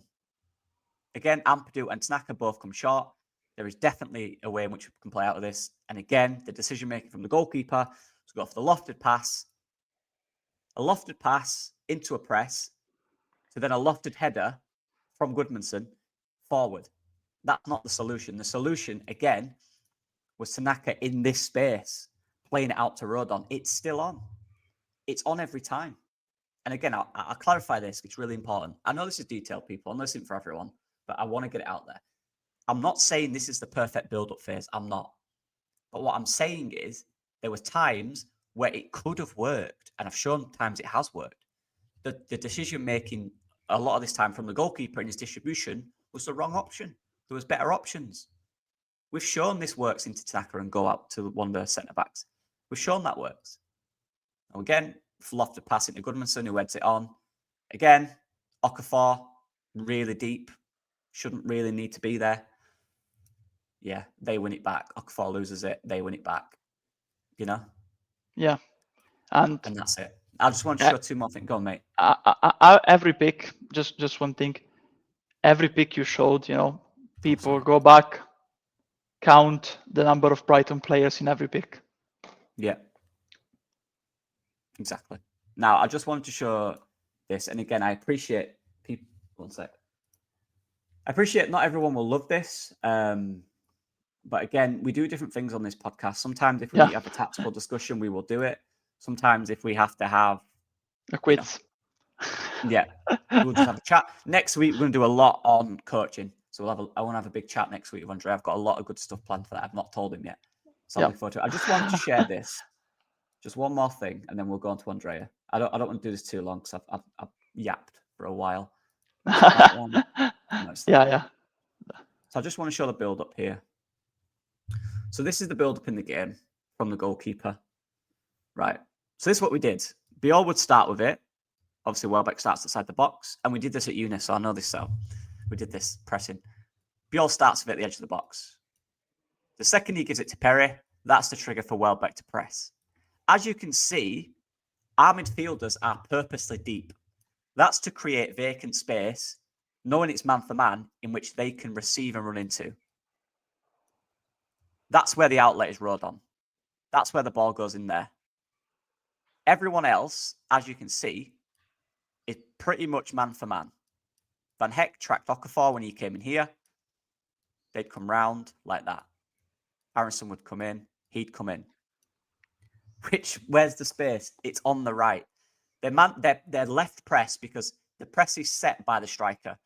Because Biol was on the left, the Welbeck was the one that pressed the goalkeeper to force them down this side where they have man for man press. So the solution... Wiffer on Gudmundsson. Yeah, exactly. The solution, when we went to Perry from Biol would go wide, obviously, which creates more space for Minter. Welbeck's pressing here. The option is Tanaka running into this space and playing it out, which we did a few times and it worked. It worked. If Tanaka, for example, where this doesn't work, if Tanaka's already high. So if he's already high when Perry's got the ball here, if he's already high, Baleba is already on him, right? There's less space to find the pass. There's less lanes to cut out for Welbeck or whoever. Baleba can get there first. The reason they are deep is to create this vacant space, which means Tanaka can run onto the ball so he can pass the ball quicker, earlier, without Baleba being on him. If you're stood already here, Baleba will win that battle. If you're deeper and you go deep to go narrow and Perry passes it in, you'll have 2 or 3 yards with Baleba. That's where you can take a touch, play it out to Rodon. Now we can think about how we can build up out here. Because the different type of build-up was when we were on the left side, Okafor was very wide, whereas on this side, Aronson's very narrow, which gives Bogle more space 1v1 out wide. We didn't do that enough. But I think it was in certain situations where we decide for whatever reason in this situation to do a lofted pass here. In what world this is a good idea when you've got man for man everywhere? I don't know. Yeah, and I think we needed to exploit more the left-hand side with the combination between Okafor and Gudmundsson, honestly, because I think Gudmundsson could have easily outpaced Wiffer, who, by the way, was playing right back, but used to play as a defensive midfielder, central midfielder at Feyenoord. So every day of the week, Gudmundsson should be able, if Okafor comes close, to get the best out in the space behind Wiffer, honestly, and create an advantage for him to run all the way. Try to get into going all the way with like Bogle did on the other side, when we with the through pass, the through ball from Longstaff to Bogle, and then Bogle went from the through ball inside the box, and DCL didn't meet the ball, but that could have been another solution in the build up. But unfortunately, they were really good, and props to them, and of course the club, because they are set to create. To create problems off the ball a lot to the opposition, and unfortunately we didn't find the right solution, or even when we had the solution we went for bad decision making. But I think we were outplayed by them, even structurally by how they are. They have been assembled as a team, in these seasons, absolutely. And the problem is that we will need to learn from the mistakes that we made in these games, because it won't be the first game against this kind of team. Other teams will try to replicate that, and other teams, of course, even coming to Ellen Road, will try to do that. So we better be prepared and be ready to exploit more from the wings. Honestly, the combination between the fullbacks interacting with the 1-2s, with the Tanaka, with the Longstaff, and progressing and trying to exploit, especially because Wiffer and Gomez, I think Bogon and Gudmundsson could have created a lot of more problems to them compared to the actual bothering that they caused to them. Yeah, and that's the reason I did this, and this is probably the longest analysis I've done on this channel. But the reason I just wanted to highlight that, because I don't. The thing with analysis is I could easily have clipped the parts where the playing out from the back worked and left out the other ones. But I didn't want to. I want to make it fair. If anyone can find me in that first half, and I didn't do the second half because we'd have been here for an hour, and I'm assuming it's very similar. If you can find me a clip where going long worked, I'll love to see it. Because in the first half, it didn't work once. It just didn't. Now, you could say the setup, we need to play close to him. Yeah, I agree. At the start, probably we did. But again, we're figuring ourselves out. You could see from the clips in the last kind of 10 minutes of the first half, we were quite close. He wasn't winning the first balls. That's the striker first has to make contact with the ball. He then has to trap the ball and secure the ball if we want to play off him. It doesn't matter how it's up. And we did do that. We got closer. The reason I do this is because I don't like bias analysis. Yeah, me too. That goes against what analysis is. If you do analysis just to show what you want to see, that's not analysis. You're not analysing anything. That's your opinion. I didn't do that for my opinion. I watched the game and I wanted to see, is it true? Now, what I will say is, I agree that playing out from the back against Brighton endlessly is very risky. I wouldn't say it's wrong, because I don't think there's one way to play football. And I think we have players that are capable of at least maintaining the ball, passing and moving. Whether we've got the creator who can, have an end product to that is obviously the debate. But I think we do have good enough. There's not one way to play. Going long didn't work. So there's where you have to find solutions. My problem with it was the decision-making when we did play it out wasn't perfect, and it needs to be better against good teams. I think that's the difference. And we showed it did work. People think there's always a clear solution for every situation in football. The fact is there isn't. There simply isn't. There's not always a simple solution. Sometimes you can have a pattern of play. Sometimes it works. Sometimes you'll give the ball away and there'll be one-on-one with your goalkeeper. But 4 times out of 5, it might work. It might get you up the pitch. It might create a chance for you. What will be highlighted is the one time you give it away. In modern football, that's part of it. People saying we can't play out from the back, I think that's wrong. I think there's a big risk to it in the Premier League. There is, obviously, especially against a high-pressing team. But the idea of how to beat high press is to go round or through, right? People say over. Yeah, you probably can go over, but we tried that. It didn't work. And quite frankly, I don't think we have the players who can play them perfect balls over the top. I think we have more technical players who can make shorter passes in midfield. And that's what we did. So we tried to go through and out, but it's just the decision-making. Some of the passes weren't right. We didn't find the spare man enough. But when we did, it worked. That's my outtake from that. And Mecha is more more old up player. Yeah. Is more of an older player compared to DCL. DCR is not a typical older player, trying to play the long ball because he is tall. So we hope that he win the header there. But Mecha can also stop the ball and control it, but yeah, that should be the last resort, That should be the last resort. In terms of people saying that we've changed out the way we play, didn't you want the manager to change the way we play? Everyone's been saying that the manager needs to change the way he's playing. Now he's changing it, potentially. I don't think he is. Now we played out a little bit more in a different pattern from the back to try and bait their press and play through. Now apparently that's wrong. We need to go long again. People wanted variety. Now we're getting it. They don't want it. The fact is, there's not always a solution, Andre. That's what I'm trying to say. I just want to go for the stats because apparently we didn't play long enough. Yeah, and a quick one. I remember in the summer, when we were saying like Farke will need the proper players to play in the Premier League, to play system in the Premier League because he'll try to play in the Premier League. People kept saying, no, we need more defensive players because we'll be sitting more at the back. We need to sit more and not playing in an open way. Now people are saying we should play in a more open way compared to sitting back against these kind of teams that can outpace us, like Arsenal did and Brighton did in the middle. I think 3-0 was, it could have been 4 or 5, honestly, to me at the weekend. So people are saying, do what we said that we shouldn't have done. We should have done in the summer, like playing in a more open way. When we are now playing it, when we play in a more open way, uh, people said, no, I think we should play more deeply. We should be more defensive in the summer. Yeah. Now we are being more defensive because Farke needs to adapt to what he has at his disposal. He knows he cannot win the game in midfield, so we need to be more deep and try to recover the ball and be aggressive. We were not aggressive. The players were not aggressive. We don't have runners like Okafor, Aronson. You don't have the players that can run like Minte did, like Gomez did, all the length of the pitch and lead the counter attack, even recovering the ball in the middle. If a midfielder recovers the ball in the middle and he has the pace to lead the counter attack, carrying the ball, we don't have that one. But yeah, now people are saying no, we should not play in a more deep way. We should play in a more open way. Exactly what they said we shouldn't have done in the summer. Yeah, exactly. But this is the thing now. apparently we played only short in this game. That's not true.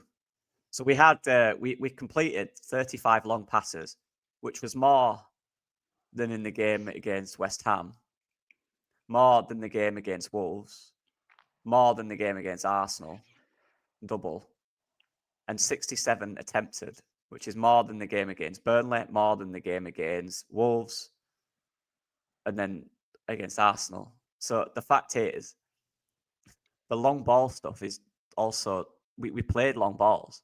We had more successful long balls in this than in 4 other games, including the game against Newcastle. We had less successful long balls in the game against Newcastle than we did in this game. So we didn't just play short. We did go long. This is clear. We went longer against other teams, but there's teams we went, including Newcastle, where we went longer less. The solution weren't there. DCL couldn't hold it up this game. Perry's distribution wasn't right. The decision making wasn't right. That's fine. This is football. This is what we're up against. It's not going to be perfect. We're not a perfect team, but we are a good team. I just think saying our players can't play out is mental. Of course they can. It's not going to be perfect, and we shouldn't always do it. But the fact is, they can still play out. If we're just a long ball team, what's our identity? What if we brought free ball playing midfielders in? We might as well bring in free destroyers. People. This is my point. We brought a team in that is there to be competitive. The team can do a little bit of everything. We just miss Stardust that can drive the ball in that midfield and make that risk, take that decision. When we are playing out and we're a bit safe, give it to a midfielder who thinks, right, I'm going to run it in that space. Someone on the wide area that can get the ball deep and take his man 1v1. We miss that anyway. I could go on forever, mate. Now, our identity, because I've seen people questioning also that we don't have an identity as a team. I think we have an identity. Our identity is pretty clear. We try to absolutely control the game in midfield, and when we cannot do that because of how we are built and how we have been assembled, we will be forced to play in a more conservative way and try to play it more on the counter. Unfortunately, I say unfortunately because I like more exciting football, but I realize that we don't have right now, for me, the tools to play a more exciting football. When we are allowed to have to get more control of the ball, we have players, all 3 of them in midfield trio, good link-up players, playmakers, of course. But then what we try to do is play one of them more, get one of them involved more in the final third, and play the ball to the wingers, try to exploit the 1v1 with Okafor, and also create space, especially on the right, for the overlap by Bogle to try to get the long ball, the cross in this case, to DCL in the middle. Yeah. That's how we play. Try to get the ball from one side to the other and try to get the advantage. Maybe with the midfielder advancing in the middle when we can. Yeah. If we cannot, try to play with the 1v1 on the left with Okafor, or try to switch the side quickly, get the ball to Longstaff, and try to play with the overlap by Bogle, because Aronson will always be in a more narrow space. But yeah, that's how we are forced basically to play, because Aronson is not an out-and-out winger. We leave ourselves a little bit exposed even with that.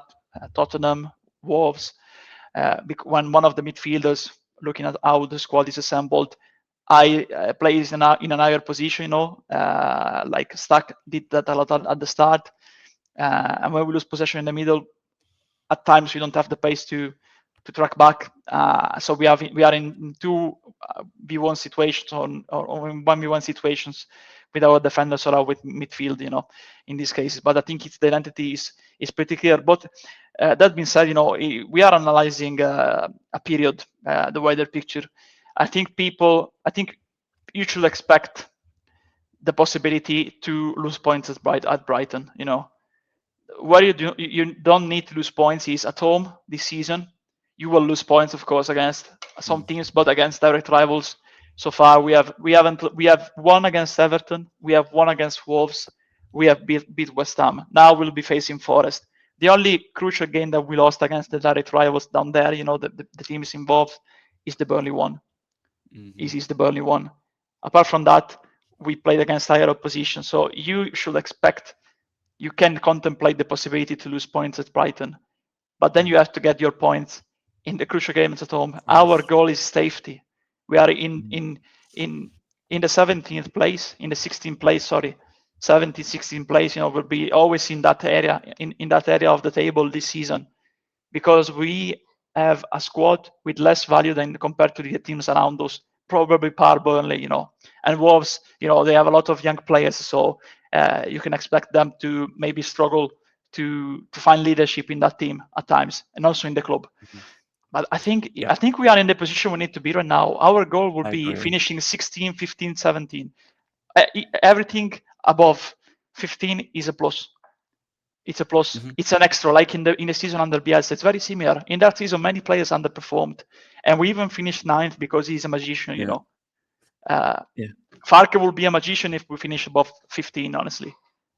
Because staying up with the squad as it is, it will be a monumental achievement by everyone. Because I don't think we are built to stay up with the squad. We can see all the other squads around us that they have compared to ours, and you will see, you will agree or disagree on that, but you will see that the depth and the investment in the summer were very different compared to ours. Yeah, we're going to show that in a second, Andres. If you want to prepare that, I just want to do one thing, because I absolutely love football. Obviously, I love my club more than anything, but I love football. I'm always prepared. So if the manager leaves, I have my list of managers that I think could replace him. I always have with everyone. I enjoy it. I watch football. I love it. I love the sport. And what's annoying me is, this is the problem, right? So when you're overcritical of the manager, and then people say, right, well, who can replace him? People will say, it's everywhere. It's been there for ages. That's not my job. Okay, no, it isn't. Of course it isn't. But make it your responsibility then. If you're so critical of the manager you think he should leave, make it your responsibility to go have a look who could replace him. Because you're assuming that there is a solution. Realistically. Yeah, exactly. But they're assuming, by not even looking at the manager market, they're assuming there is always a better option. So what I've actually done is I've actually had a look. And I've got a list of free agent managers here, managers who are not in a job. Obviously, we could do jobs as well, but CBA, I ain't got that much time. So let me just go through them. I'll do the work for the people that don't want Farke in for them. Andy Hutter, just left Monaco. Again, a manager I know we both really like. Not getting him. No chance. Zero chance. Won't join this squad. Got Champions League football last season, qualified for Champions League last season. So no chance. No chance. Xavi. Let's leave it at that. Thiago Motta. His ego is up the roof, honestly, and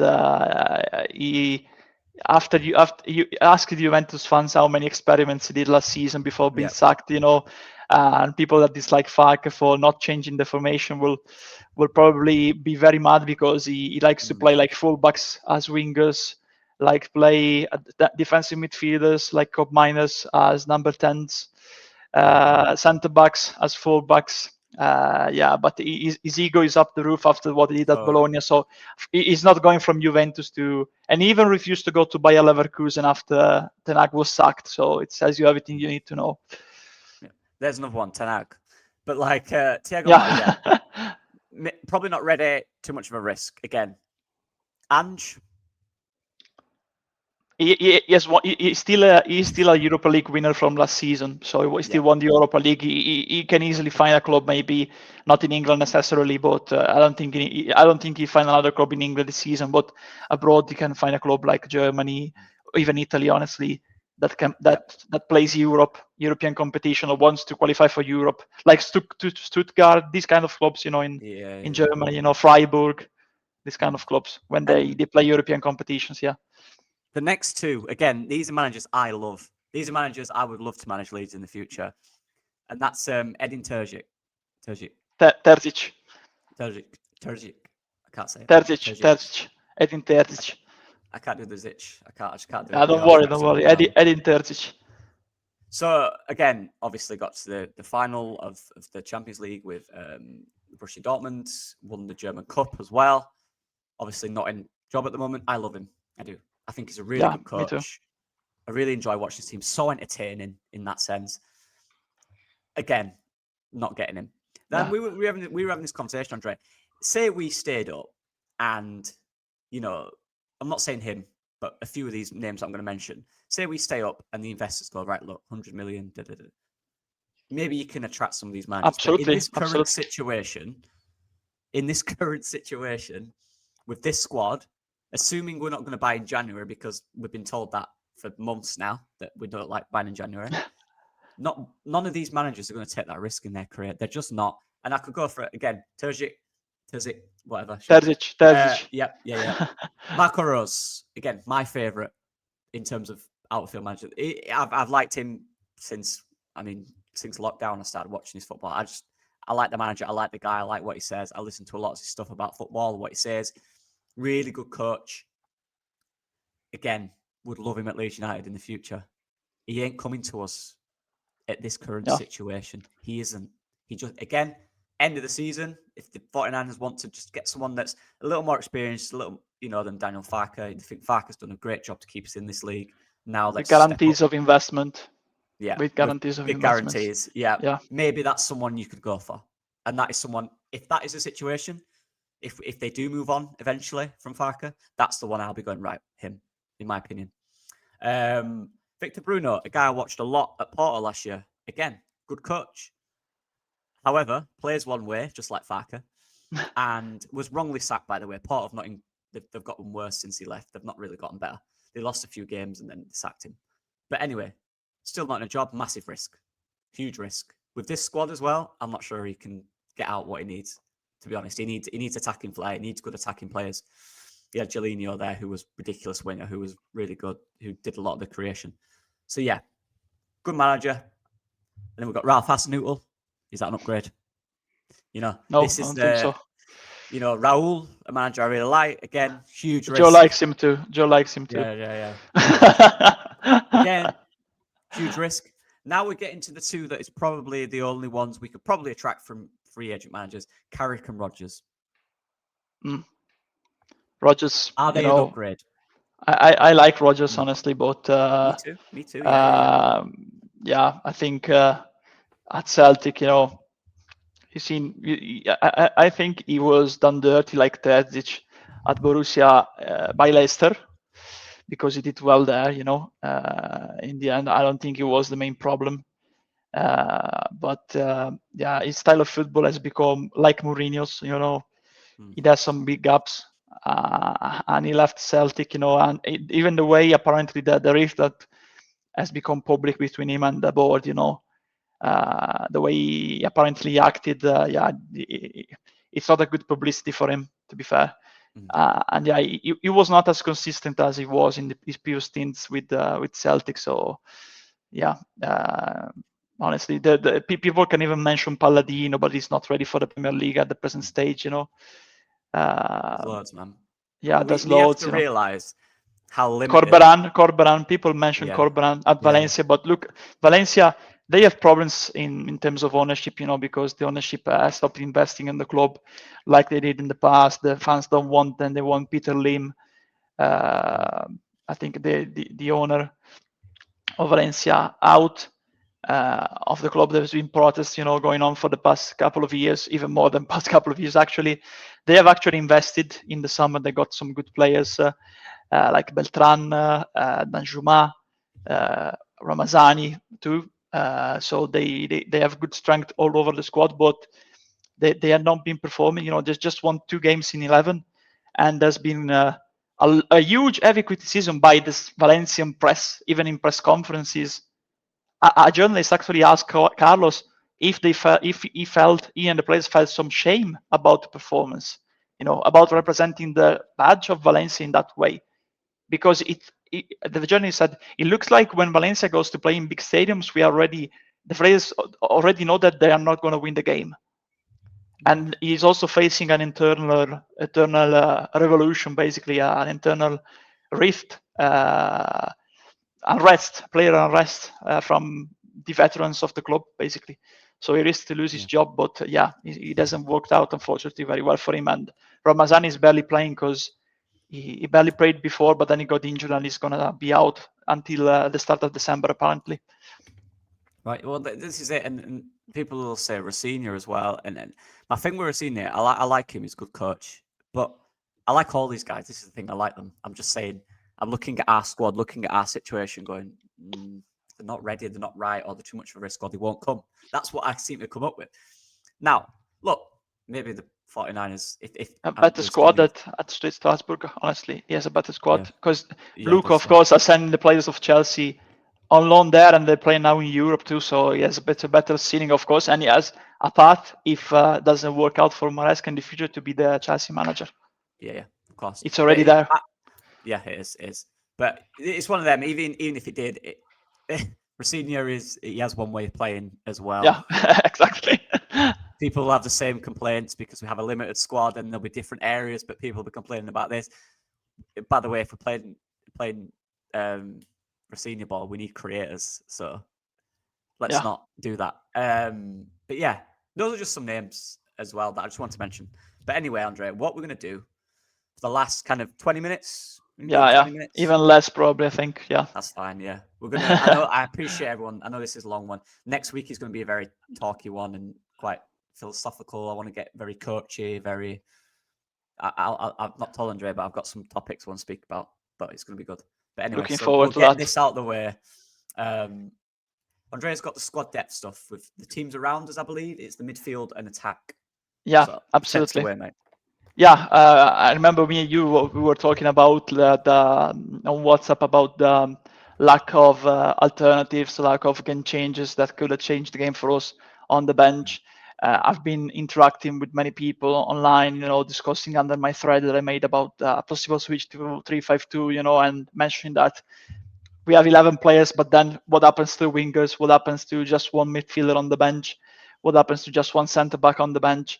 And one injury or suspension away, you are forced to revert back to a back four again, because we have been assembled by the director of football in a way that allows us to play basically just in one formation, consistently. We can change for certain games, but then even in game you don't have the solution, and even in game you need to revert back to a back four, because you don't have the proper replacement. Even as second striker, you have Okafor, you can play onto there. Pirlo doesn't have the pace and intensity to play there. We already seen that with when he played as a number 10 in the championship, So yeah, I went actually and I elaborated what we were discussing, So I decided to look at how many money every club, including the newly promoted club, I included Sunderland, of course, they are overperforming. Not for me, they are not overperforming. Like I said, in the summer, I think me and you weren't the only 2-1 saying their recruitment is very well, and people were saying in this space, downplaying their signings, like who is that player? Who knows that player? Me and you, you mentioned Budiara before they signed him. I mentioned Sadiki before they signed him. Broadby has been a favorite of yours for many years now.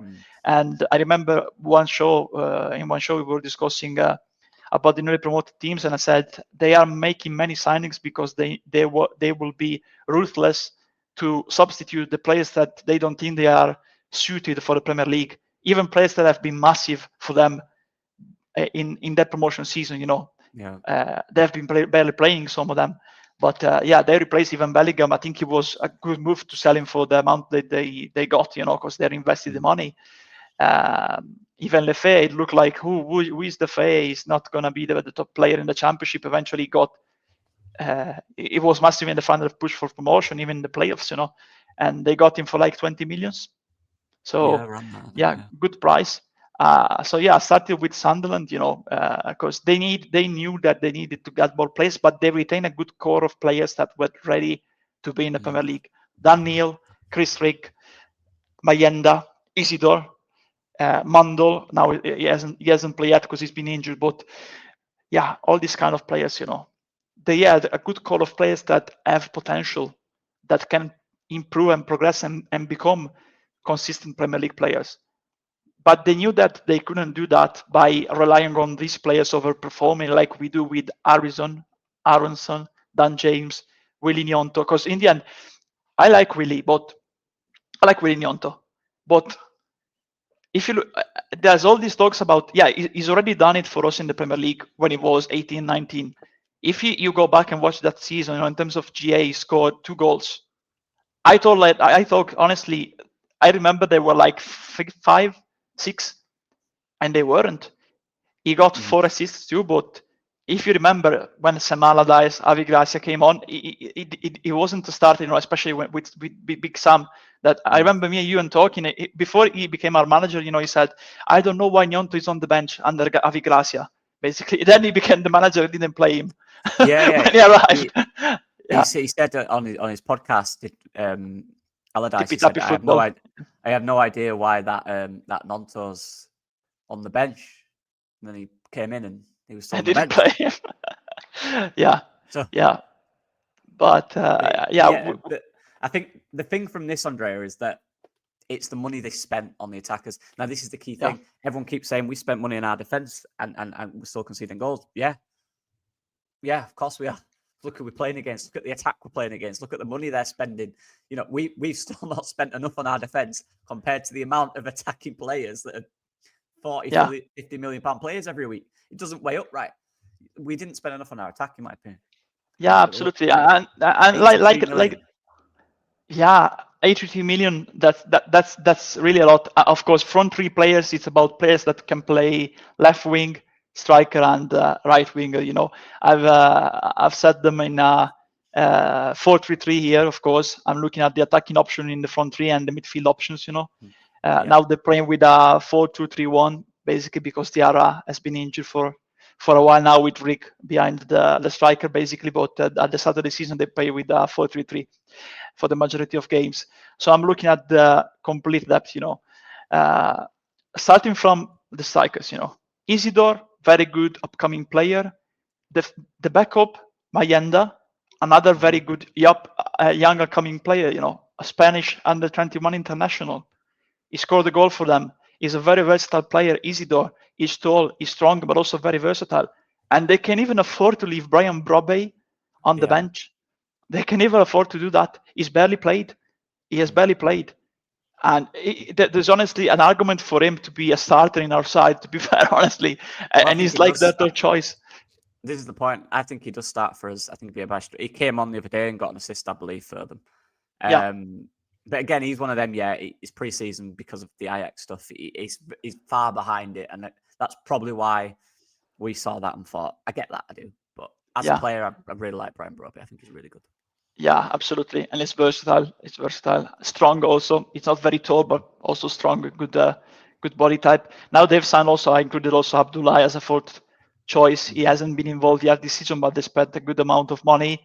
It was wanted by also other European clubs. So I think if needed, he will be introduced. He's 21 years of age, so he's not 17, 18. He's been involved only with the Premier League 2 side, the under 21s, basically. But yeah, I think it's there's another player that can be involved. And look at them on the right. They got 2 new players, Talbi from Club Brugge and Traore. People say, "Oh, Traore, yeah, he used to play for Aston Villa many years ago." Yeah, he's still a useful player, an experienced player. He already played in the Premier League.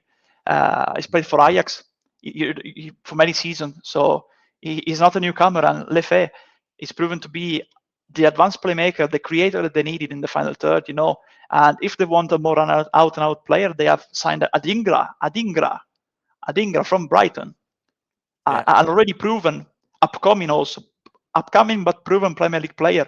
And they have Mandel, who has been out injured and is apparently returning very soon.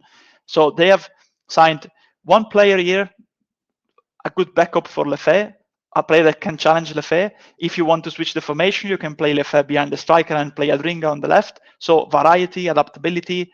Talbi, Traore, Poveda as the third choice, of course. The great Ian. Probably they are a little bit light in midfield, But again, they've changed after Diarra has been injured so far, after the start of the season. So what have they done? Sadiki, Xhaka, midfield duo, Rig as the number 10, as the attacking midfielder. They have adapted. And they have Young Jones as another option. He has been introduced so far. I think he has played around one game. One game he was introduced, but he's going to be an option very soon. But then they have Daniel. Onana has been out injured. He's played as a centre back recently. I don't think he can play as a centre back in the Premier League. So I think when he will return, he will return to his old role of defensive midfielder / centre midfielder. He even played on the wing when he signed for them in League One. But I think another good thing to be highlighted is this one. Like we already talked about them, so I don't want this to be long, but we already talked about them. French, Lebris, Gisolfi,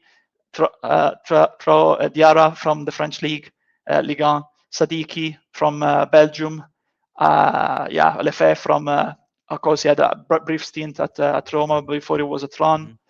Isidore, French, a good knowledge of the Benelux, basically, Belgium, Holland, Netherlands, France, market, Talbi from Club Brugge Force. Then, of course, the big signing, Xhaka. People said he's finished, he's washed, but probably they hadn't watched the Bundesliga in the last 2 seasons, probably. But everyone watches the leagues that he likes, basically. So that's allowed. But I think a good reason why they are fourth is because these people are only the people involved in midfield, these players.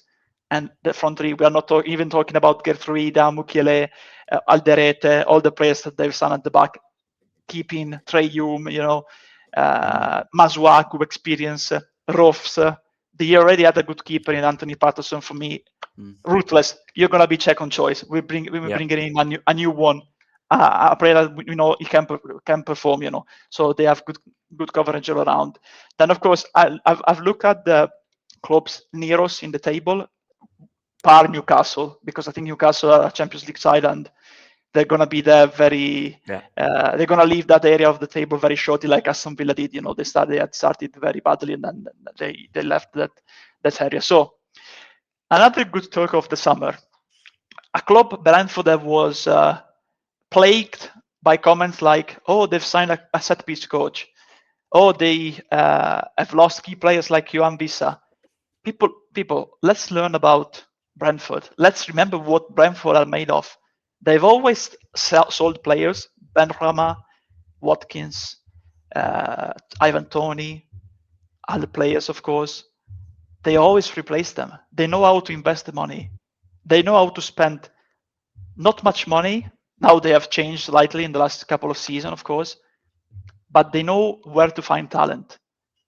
And right now, looking at their squad, I think they are still overperforming, but it's not just a huge surprise. I expected them to be lesser in the table near us, probably. But if you look at the quality, probably the only problem is they just have Igor Thiago up front.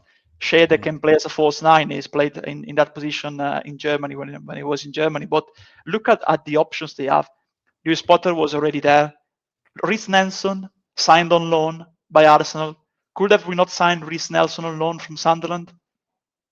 I leave the question to be answered by the listeners.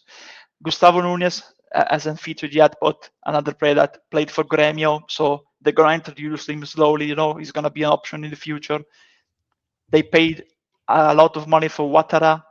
They don't have a lot of backups on the right. Just have Donovan from Birmingham City, and Pertaris has returned, but he's not gonna be involved. He played at Swansea last season on loan. But if they want to, Damsgaard, Fabio Carvalho, Milambo, who's now injured, all of these three players, all of them can play on the wing if they are in emergency. These players are very good number 10s, but they can also be very good wingers. All of them have played on the wing in their careers. It's not just like let's try him on the wing. No, he's already played there. Some of them were even wingers before being turned into attacking midfielders, number 10s. And look at the depth they have in midfield, Onyeka, solid player, Janelt, solid player, experience, knows the plays, been monumental for them in the last couple of seasons when they got promoted, in recent times, not last couple of seasons. Anderson, Xhaka 2.0 again is washed. People haven't watched Ajax in the past, and people, when a player not playing in England gets called up for the national team, they say, we have better players in the Premier League. No, he was consistent at Ajax, and he's It's proven very to good. be solid now too in the Premier League. Yarmolyuk, they nurtured him. He's growing season after season, becoming consistent, and they always have balance. They have Yarmolyuk is very versatile, very good off the ball too. Anderson is more conservative, more defensive, if you want to call him like that, more commanding too. But they are always balanced because Damsgaard is going to drop. He knows how to very well where to move to get the ball, So they always have that option. They are always balanced, They never lose that balance, And they spent 61.5, basically. Basically on Ouattara, basically Ouattara and Milambo. There's of course Carvalho, there's also loans, Nelson. They spent 61.5, so it's like 50% of the total amount they spent. With the new manager Keith Andrews and director of football Jai is the one that implements the data system basically to get the new players. I don't know if you want to say something about Brentford Lucky, or otherwise we will move to Merseyside. Then we move to Everton, of course. They have less depth, but look at the backups they have, like Grealish on loan from Man City, Beto, and they have added with, I think it was around 30 million, Tierno Bari from Villarreal, Ndiaye, Dibling, 38, I think, from Southampton. Dewsbury from Chelsea, and Merlin Roller as his backup. A little bit short in midfield, but they have two good backups. Garner Gay, of course, and Irok Bunam and Alcaraz. Spent 62 million on players playing in the front three, basically all on Barry and Dibling. But this is quality. This is a squad that if they had more depth, they won't be near the lower end of the table. If they build on this one, I think, and if they stay up and they build on this one, they can realistically challenge for Europe. For me, if they had better quality, like instead of Beto, another player in the future, with Barry challenging and battling with Barry. Then the other one, of course, is Fulham, another stacked squad for me. Look at the options up front: Jimenez, Muniz. On the right, they spent 35.6. Basically, it's the amount of money they just spent on one player, Kevin, on the left. And Iwobi is even starting play. He has played more minutes than Kevin, so they just spent that money on one player. King, Smith Rowe, Berger, Reed, Lukic, Kearney, of course, balanced. Again, very balanced. I'm looking at King and Smith Rowe going, they've got two. One of them would be perfect for us. Yeah, absolutely. Absolutely. 100%. And they even got good loans, like Chukwueze is on loan, for example, from AC Milan. But good coverage all around. Traore, Chukwueze, Kevin. Look at the three backups they have on the wing, right now. The players that, of course, I put as starters, the players that have played more minutes, this season. But all of them will work into our team for me. On the right, all of them. But next one, of course, is us. And you see the difference, Okafor, backup, Harrison. Up front, you have Calvert-Lewin as the starter, Match and Pirot as the backups. Aronson, an attacking midfielder, is playing as the right winger with Nyonto now returning, and James. One player that hasn't been performing recently in the last 2 seasons at Everton. Championship, he was there with us in the Championship. He had his ups and downs. And James, that both of them really need to find their feet again, their rhythm again in the Premier League. So it's down to, let's hope they do well. Yeah, of course. Compared to other teams, And this is it, mate. This is it. I don't want to big us up too much, but this is. I always try and separate the recruitment and business side of it to the player. So I like our players. I know I've said that sometimes. I do, but in recruitment, the scouts now are looking for improvements of every player. Right? That's how it works. That's just you best believe if even everyone even Ampadu, they'll be looking at CDMs. If Ampadu leaves or he doesn't play well or he drops off forms, who can replace him in the future? That's the way it works. So this is what we're going off. I like our players, but for me, there's always a little upgrade in there. And again, I'm not going to end that, but we didn't. For me, we didn't exploit that enough in the market. But even if it's loans, look, I accept the Buenanotte one was annoying. I imagine that was a real. I can feel for them. I bet that is horrid. I mean, it's not even like we lost to a rival. He's gone to Chelsea and he's hard to play in. I get that one's probably really annoying, but the fact is, it came down to the last day, so that can always happen, right? That's the risk. That's the same with Wilson, and so I get it, but. Yeah, another thing that I want to highlight, of course, is the money spent on front three players. 18 million just on Okafor, because Mecha and Calvert-Lewin are free transfers. That's very odd, very uncommon to see for a newly promoted side, to be fair. And if you look at the squad very briefly, we're missing a backup here, the creator, the runner, because we just have one player for the two number 8 and Grujev for Ampadu. And on the right, and on the left, I think we needed to sign a backup for Okafor, but Harrison was difficult to move. I would have been very, very happy with Calvert-Lewin and Mecha as the two backups, with Pirot moving to maybe a Championship or Eredivisie side, and a top number 9. And I would have been very happy with a top right winger with Gnonto, James as the backups, and Aronson probably being as an option when you want to change formation and play with a number attacking midfielder number 10. Yeah. This is what I was going to say, mate. And if you just quickly scroll back through the other ones, just really quickly, look at our gap in the middle compared to every other team. Are you seeing a theme? There's a creator in every single one of them. Even going forward, then after us, that's like obviously Sunderland don't have it. They have a Lefebvre who can play in there. They have very creative wingers. They have very direct wingers. So slightly different. Rig as well can do that role. We simply do not have a creator. Yeah. Whether that's an 8 or whatever, we don't have it. That's what we keep trying to say. And that I go back to what Rob McKenzie said about always having another option if you want to change system. You might not play a 4-2-3-1, so you might not need a creator. But what if in a certain situation you want to change to a 4-2-3-1 and you want a central high creative threat?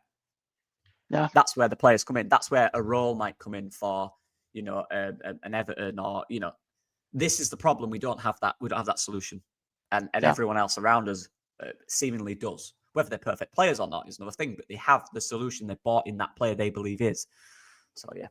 Yeah, just to finish this, Burnley, I've placed them like enough, basically with the two midfielders, because they usually played. They've played many formation, 5 at the back, 4-2-3-1, many different ones. 4-4-2-2. So in this case, it was like 4-4-2. In certain cases, like when they play with twin midfield and a front three basically. Then you have, of course, here it was with 5 at the back, like a 5-2-3 basically, in a certain sense. 5-4-1, call it as you wish. Cullen, Ugochukwu, Florentino as an option, Laurent. Then they have Anthony. They have retained Tresor. Then they have Foster up front, Broya, Fleming, Barnes, daily experience basically at the club. Amdouni is injured, but he will return. Then they have Chauna, Edwards, Brun Larsen. Both of them can play on both wings. Andy Ball, of course, is it can be utilized as the 10 or even as a winger. Even as a midfielder in certain cases. So again, good choice all around. They look at the depth they have at the number 9 position. But at least they got like Edwards, Brun Larsen, Tresor. They have good depth, more depth than us. Maybe the quality. It's toe to toe. Yeah, it's toe to toe with us, but they have more depth than us. I prefer our players, but I agree that they have more depth than us. Yeah, exactly that. Then we have West Ham, of course. There's an argument about them not having many backup for the wingers, because if you look at Somerville and Bowen, the only realistic option is Luis Guilherme. Paquetá can play there, but it's not his natural position. Lot of backup in midfield. Souček, Ward-Prowse. Look at the names they have in midfield. Magassa, Irving, Rodriguez. They have a lot of good backup. Fernandes too. hurt. He hasn't played yet. He was in the Championship last season. Maybe up front, yeah, Fulkrug and Wilson. I will take both of them, honestly, if we were down to me. But yeah, one has been injured and the other one has been struggling to find form. Yeah, but yeah, Well, they will invest in the future. They will I was invest just in going the to say, future. Andre, West Ham, Potts has been playing recently, and he was good when he came on against us. He changed the game, Yeah. I think. But he played the other day, and he was really good as well. So there's a young player. Again, that's another thing we don't have. Our academy isn't reaching the level. That's the thing. We've mentioned this Yeah, before. absolutely agree. We'll have a deeper discussion on that in a few weeks, but that is a problem as well. We don't have that young player that could, even if we're really short from coming into a job, people will say Harry Gray. Look, the future is the future, but right now I just don't think he's close. He's there yet. Yeah. Yeah, he's very, very young. I don't even like talking about it. Yeah, they will invest in January, by the way, because they spent zero money because Wilson was a free transfer, and the others were already there, all of them. So yeah, West Ham will invest in January, so that's surely a rival strengthening in January. Other teams that has nothing to do with the position they're in, honestly, and Sean Dyche, our next opponents too. They spent 138 millions on players that play in the front three. So of course, kept Chris Wood, signed Igor Jesus, Kalimuendo. Then they have retained Hudson Odoi, signed Dandoy, a very good player. Bakva, linked to us. Hutchinson, 37.5 million.